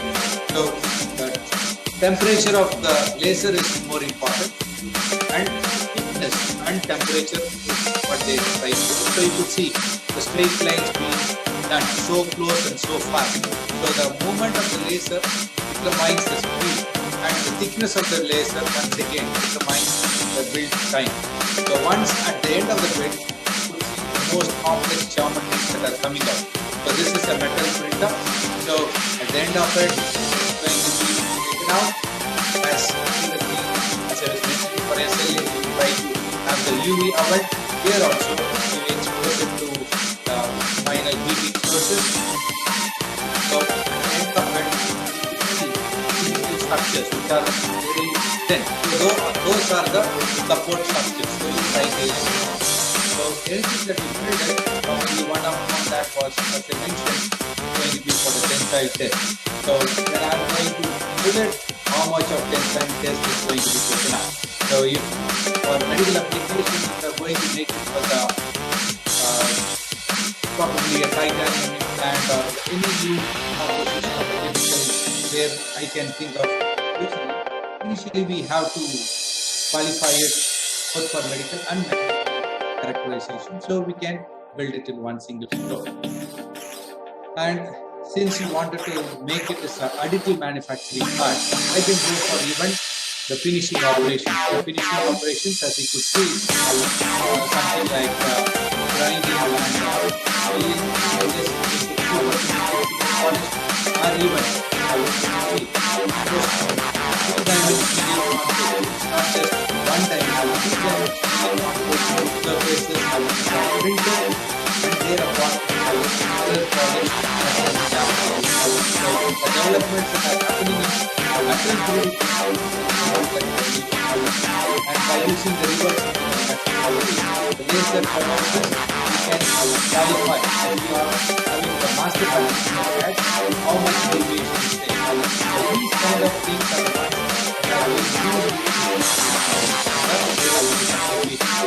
The gantries like CMR, reverse engineering lasers, these are CMR, coordinate measurement, actually measures coordinate of each and every point. You use your reverse engineering to build it out dimension. So if you think of reverse engineering that is already lost, the design system is not there with us, then naturally those kind of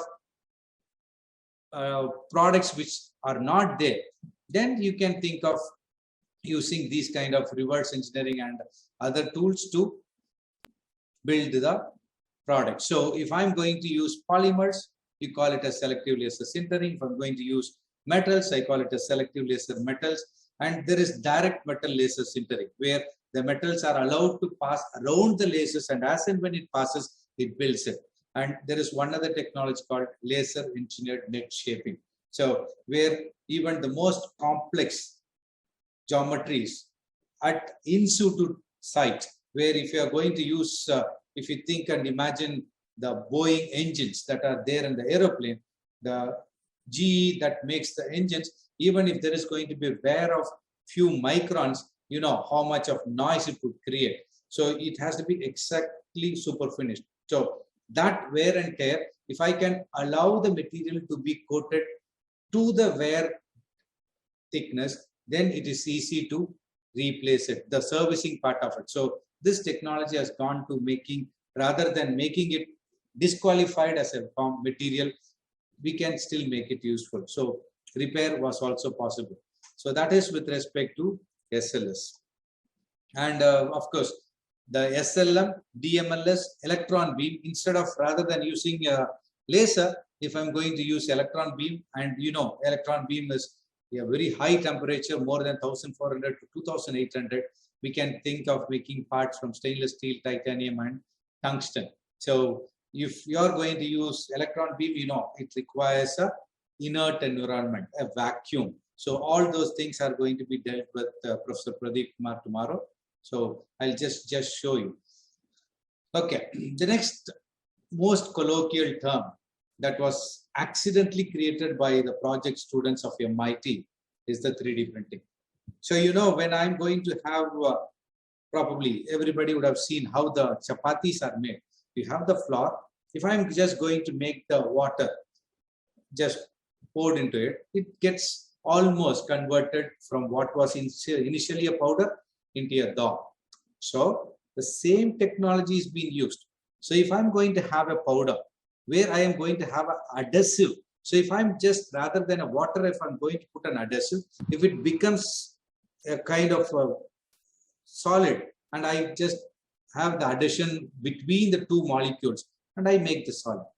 So if I see a powder and adhesive, which is in the form of liquid, just being dropped, sprayed, if at all you know how the inkjet works, it is being sprayed. Piezoelectric effect is used to spray exactly. If there is a word, it has been exactly printed. So if I spray it, the powders, which I said already in micron size, gets agglomerated, and you form the entire part to be solid. So you, wherever the head passes, you make that alone solid. The other powders remains as it is. So the technology that people, rather than using the ink, if I'm going to use the adhesive, use the same powders, try to build it, has gone to the next level, where I can use the polymer powders, ceramic powders, use high temperature, good liquid adhesives, and print it. And if that is the case, why I wanted to have the powders ejected with the binders? Let me eject the binding itself. If I'm going to eject the binding in the form of liquid and make it attached to the substrate, I make one layer. On that layer, I eject or jet another layer, I make another layer. So if I'm going to have a nozzle, a combination of nozzles, I can even make, wherever transparent jetting can be made, transparent jetting can be made. If, as I said, I have a kidney and a stone, so I can make the kidney to look transparent and the stone to be made with darker color. So if I know in a single color print. So much of piezoelectrics can be made with 3 combination of red, green and blue. I can come out with a palette of colors. I can use this, the same jetting mechanism, to make transparent so that I can see it. So let me show you a video of how the jetting is happening, polyjet mechanism.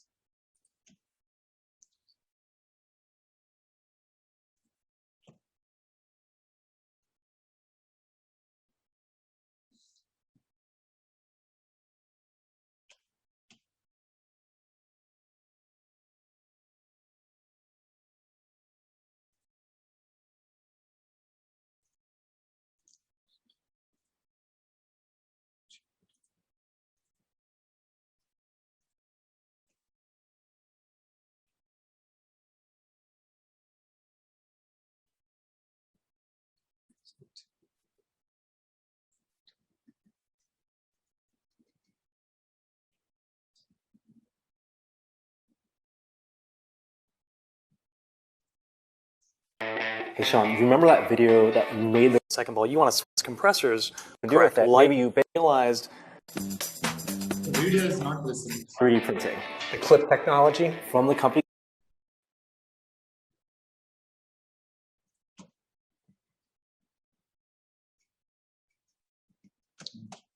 I'm sorry, it's a very long, I saw it's a very big video for 24 minutes, but I'm want of time. So those videos, let me just share it to the coordinator at later point of time. It's free and you can see it at some other time. So it is for a 24.5 minute video. So which I thought I don't have to waste much of time on that. So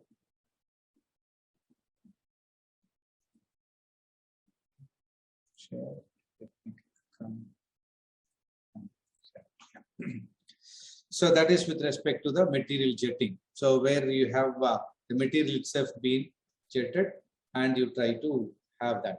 So when you have having the inkjet being jetted, you do call it as binder, where the binding is being jetted, or the material itself can be jetted. And the next topic is the one that I said with respect to metals, which are going to be made by Professor Pradeep Kumar in the tomorrow morning session, where you are going to use electron beam, selective laser melting, direct metal laser component. So you could see, just if you could visualize, the laser is going to be passing from the center. The powders are made to pass and follow the path of the laser. So anything that you think, I just showed you the example of the replacement of a skull injury. If we could know the exact CT scan of the skull, we can exactly print using titanium. So those kind of complicated structures are ever possible. So that is the consolidation of the polymer-based 3D printing technologies, which are most common and used worldwide. And the application, as I just mentioned, it's not limited to just one. It starts with even printing in future, like your simple laser printer that you get it for 15,000. Almost everybody, if you are going to be good at just modeling and know the CAD application, you can have a 3D printer, try to print the toys and all the other stuffs used in your product design in the initial concept generation stage, or in your architectural, if you are imagining how to build and develop a product to touch and feel. And when we look at the mechanical aspects, we are more worried about the form, how it looks, the fit and functionality.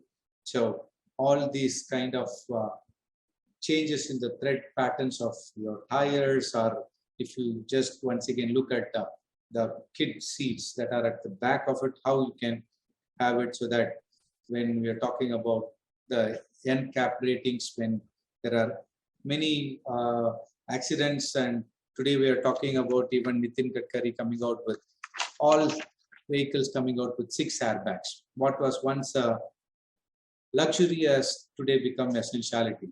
So we are having all these kind of advanced safety features to be included. So as mechanical engineers, we have to even look at providing the helmets, everything. So you can just think of any application, be it injection molding. If you look at this, this is a kind of testing mechanism for the springs. As I said, an LOM for patterns, molds, for the jewelry. If you are looking at any unique custom made, probably the rings that are being made for the jewelry making, any small beautiful artifacts specifically in jewelry making, all these are not going to limit. So if I talk about medical printing, it's a huge application. Not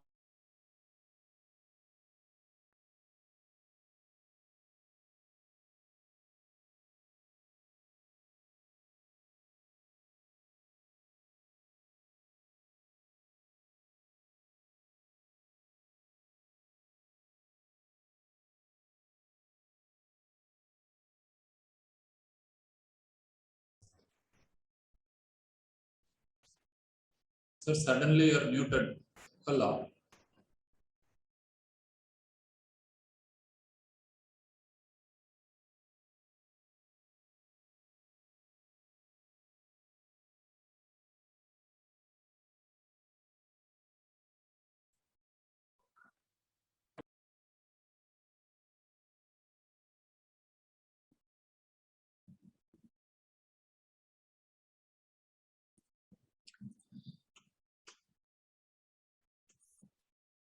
is it audible now? Yes, sir, it is. Yeah. So in near future, I'm sure probably if you start working closely with engineers, specifically working in additive manufacturing, you will be providing solutions at low cost, more effectively and efficiently. So that is the one. And of course, today we are talking about ear implants. So all those stuffs are the ones, and even in the pharma industry, people are talking about custom-made medicine doses. And when all these things are nearing the possibility, there is also a word of caution. We are constrained with the number of people who actually have worked on the research aspect. So this faculty development program, apart from just being an eye-opener of how this CAD, CAM and additive manufacturing can be directly useful to the doctors like you and all the people who are in this forum, you can think of using your creativity and innovation to use this technology in whatever best way that you can think about it. So just to give mere understanding, mostly as mechanical engineers, we are worried about reducing the cost and using the metal manufacturing, but there is wide scope of using the polymer materials, starting from ABS to the latest materials. And as medical professionals, there are also need to use the biocompatible materials to have all kind of implants and replacements. And this technology, we can boast ourselves saying that any design that you think about it, you have the freedom to build it. You don't worry about the wastage, which is quite fast. You can customize it. No special tools are required. As I've been repeatedly saying, you use generative design and all the stuff to reduce the weight. So the same product with extremely lightweight and with development of materials, as I said, biocompatible and environmentally friendly materials, and shelf life is almost eliminated. You just make to order, try to get it. And since this technology is evolving and people have that Gartner's chart, the hype cycle, as we said, already it is in the maturing stage and plateau for the manufacturing and mechanical, but for the medical professional, it is still growing, and specific to India, it is growing in a very steep way. So there is a large scope of the medical practitioners to adopt this technology, to embrace it and try to use it as much as possible. And there is not any technology without disadvantage. Definitely, as we try to boast saying that it is every possibility that it can be used, the accuracy, if it is used with high cost machines costing more than 1 crore, it is good enough. But when you use a 10,000 to 20,000 machine, it's definitely a problem. As I said, though it is additive, you have something to be done as post-processing, the support materials. And as I was talking, not all materials can be used. You have the limitations, the power of the laser, the shape of the material, and the other stuffs are going to be quite challenging. So the materials, their cost as of today, and the size of the part. And as I mentioned, though you could think of making an entire aeroplane of 80 meters by 80 meters, where the cost associated with the entire robotics and mechatronics working together building the aeroplane, it's not possible in India as of now. So there is also possibilities that if you take up this as a challenge of developing the printers, and as I mentioned, Dr. Pradeep Kumar and myself have also developed a food printer. So it's quite easy to visualize. If you have an application, think of coming out with mechanisms and try to do it. And biomedical printing is a very huge topic, and I'm sure in one of the 5 days it would also be covered. So that is the end of the lecture, and if there are any doubts, you can just ask me now. So thank you very much, sir. I think you have really made us understand what is it about 3D printing and how we are. It looks interesting and fascinating to us, and you have really, made it look, sort of easy to understand. Though we are not understanding the technicalities of it, being, medical people, but I'm sure many of the engineers would really appreciate the way you have taken it. And then I think you made it look easy, that this technology. Very good. Thank you, sir. Many thanks for your presentation. It was too good a session, sir. Thank you. So if you have the time, shall I just show you the consolidated video? Or yeah, please, sir. Please show the video, sir.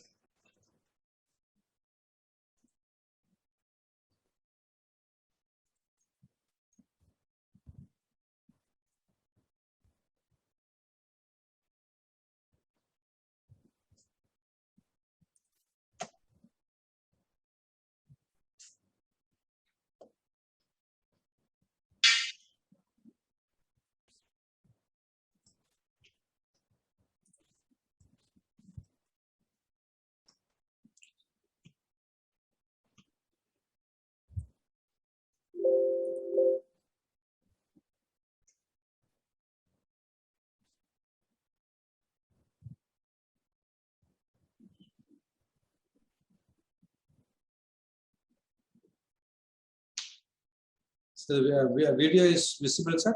Yeah, yes, sir.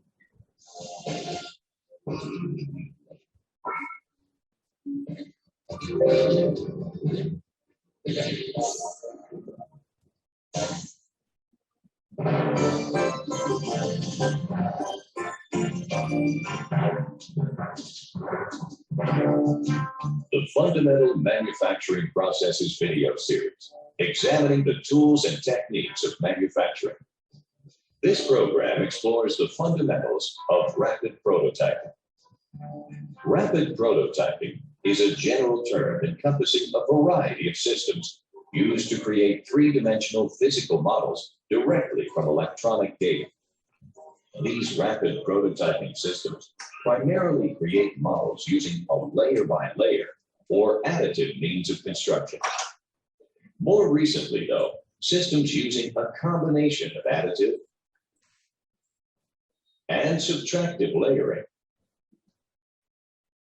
and pattern-based rapid prototyping processes have developed.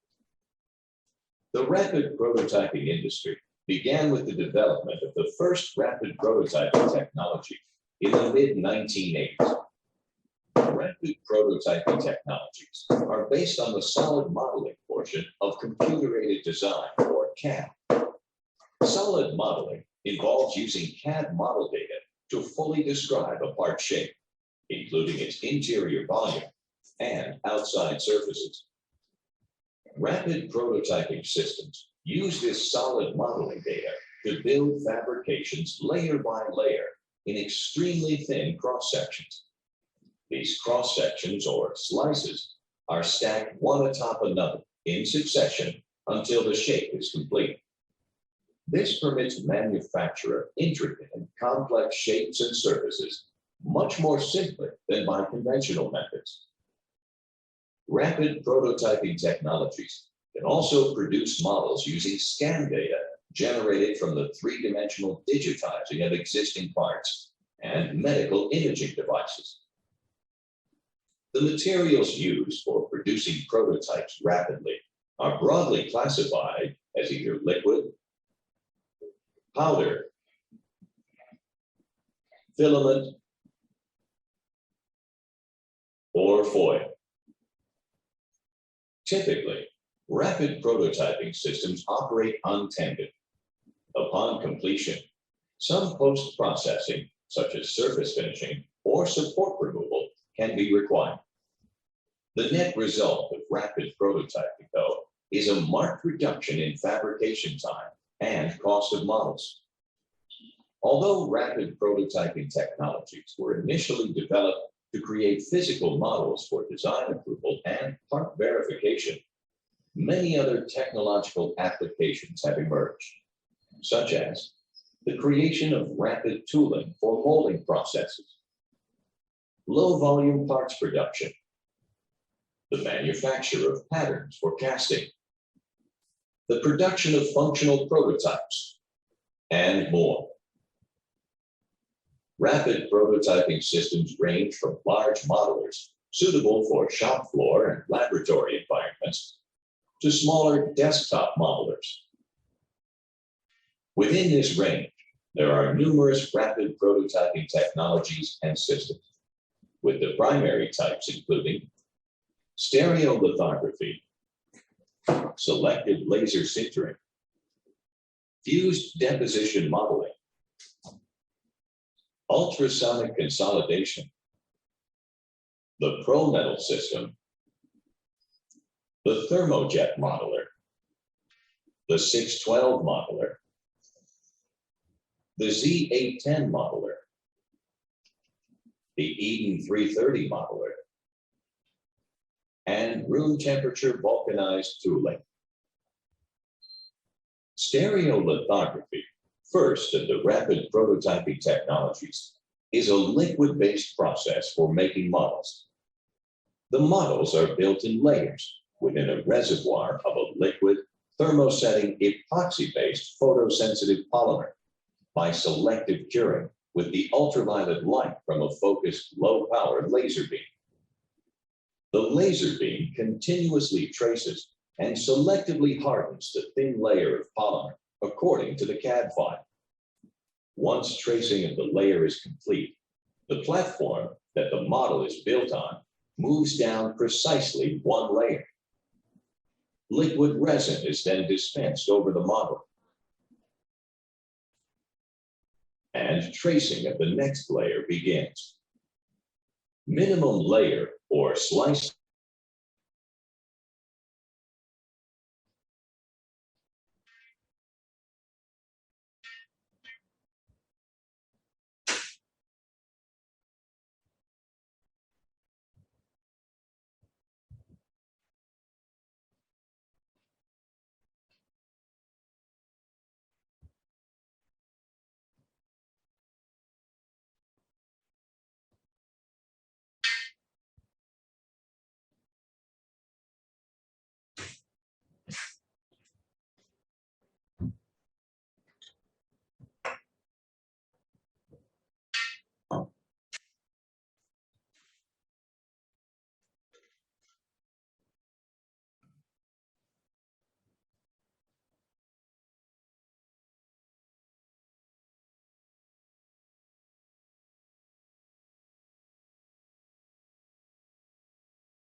Sir, we cannot hear the audio. The audio is not there? No, sir. No, We sir. cannot hear you. Initially it was there, sir, but for the past maybe. Okay, then I will do one thing, sir. I will share this video also to all of you. It's not an issue. Okay. Okay, thank you. Thank you very much, sir. Thank you. Sir, we have a question. Yeah, please. Mohan Raj has asked which additive technique will give product with more accuracy. It is the SLS, sir. It is the selective laser sintering. Because the actual raw material is in the form of powders, and since the powders are going to be in micron size, we are going to have the thickness of layers also only formed in the micron size. So naturally, the quality of finish of the entire finished product is going to be in the SLS as compared to FDM. But of course, SLA we can get it, but unfortunately, since it is not having the structural strength, it cannot be used. It is used only in the prototyping, not as the finished product. Do you have any experience in handling medical aspects, sir? I mean, any hospital or any institute? Yes, sir.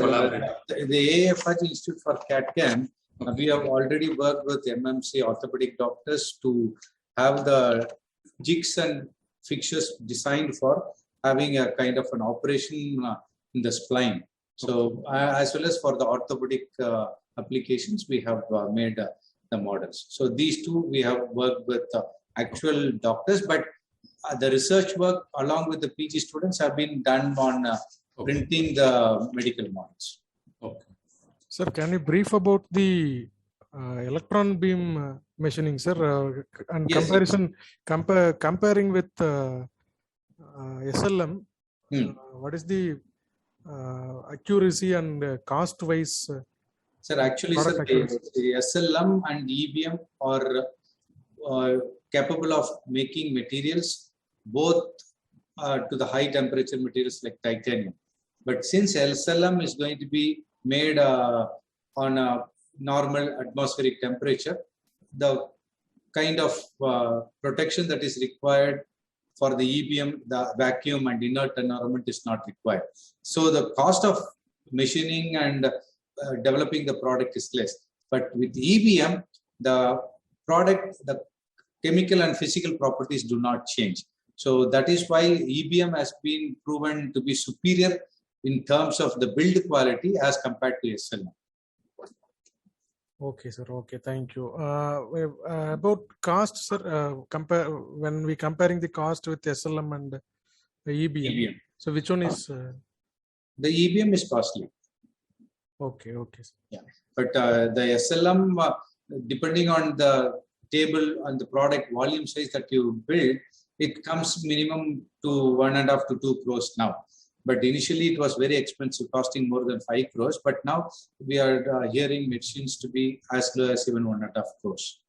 Okay, sir. Can't we make the same accuracy by using FDM, sir?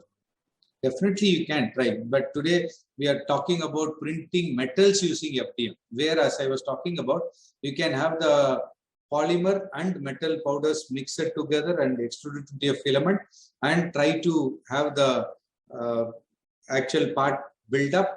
You sacrifice the polymers and make the final metal printing using FDM.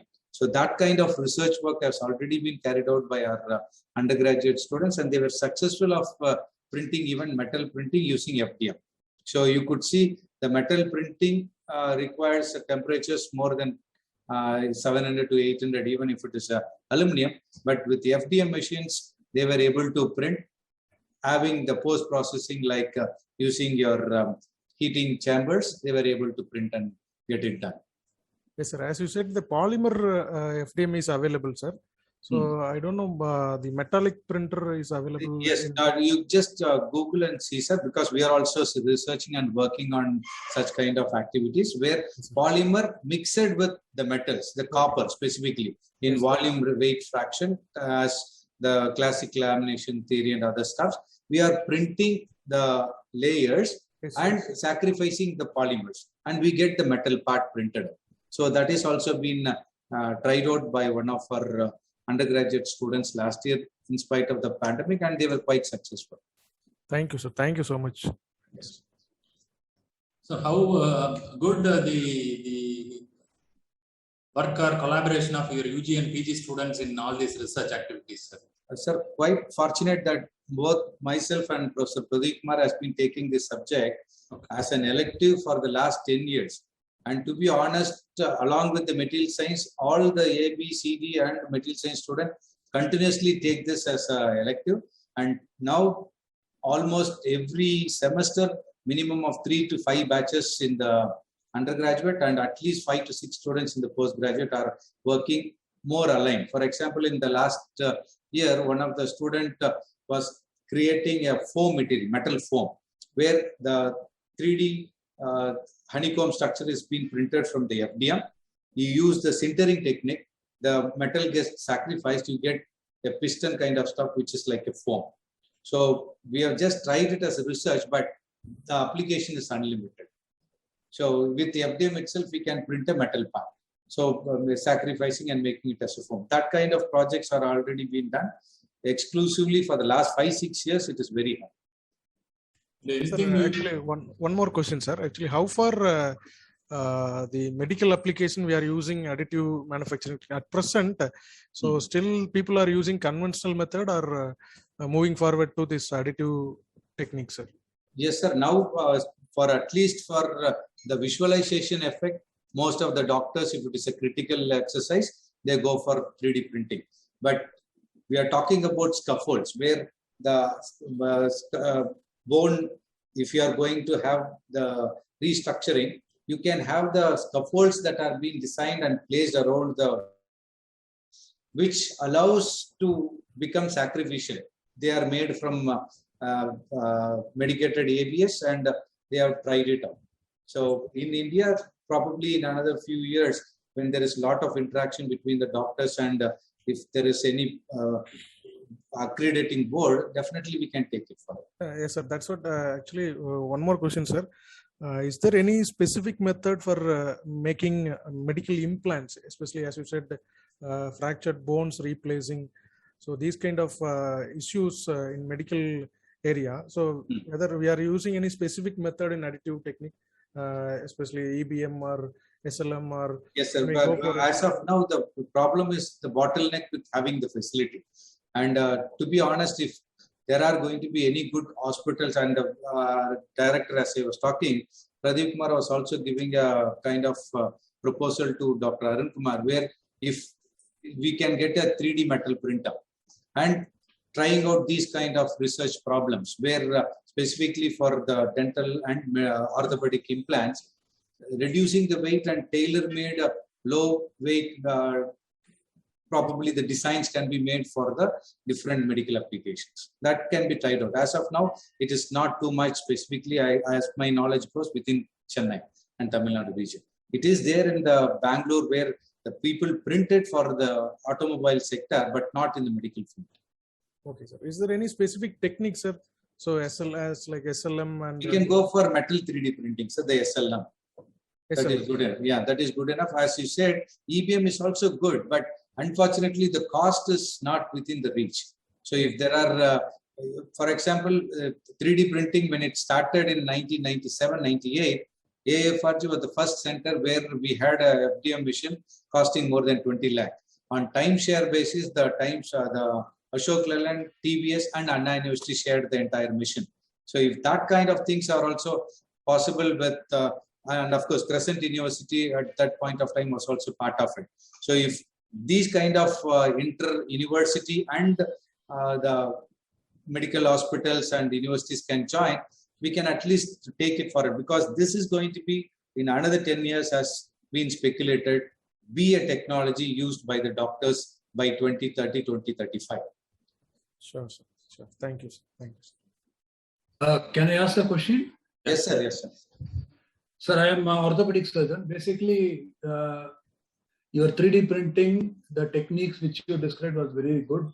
Basically, I think the industrial usage it is highly used now. But regarding the orthopedic implant OS, we are still yet to find the ideal choice of metallurgy which is going to act like a bone, because in the placement of a living tissue where we have to place the implant, we are presently using tantalum and titanium along with porous coating of hydroxyapatite.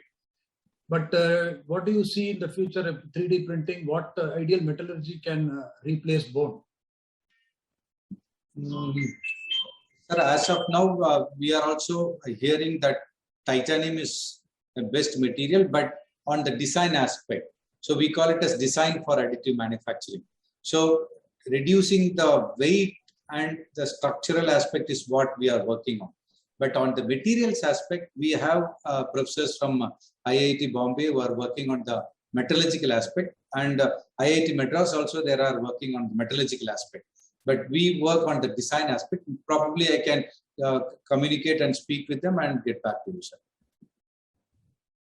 Thank you. Thank you. Do you add drugs with your models so that it is not just the anatomy is reconstructed, but also the morphology is releasing drugs over a period of time, so that it can treat some cancerous cells or it can treat some infection.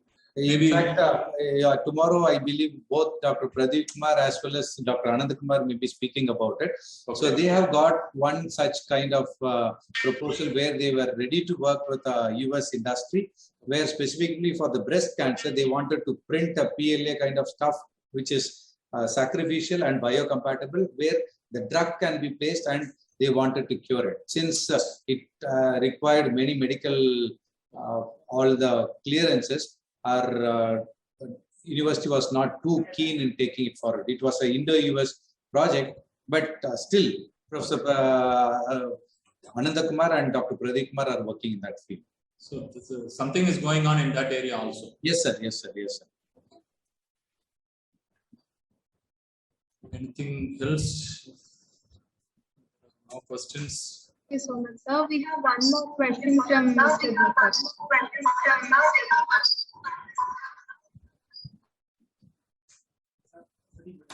Yeah. Can you please give the question? Some information about laser cladding. Is that the question? So laser cladding is not there. It is actually laser engineered knit shaping.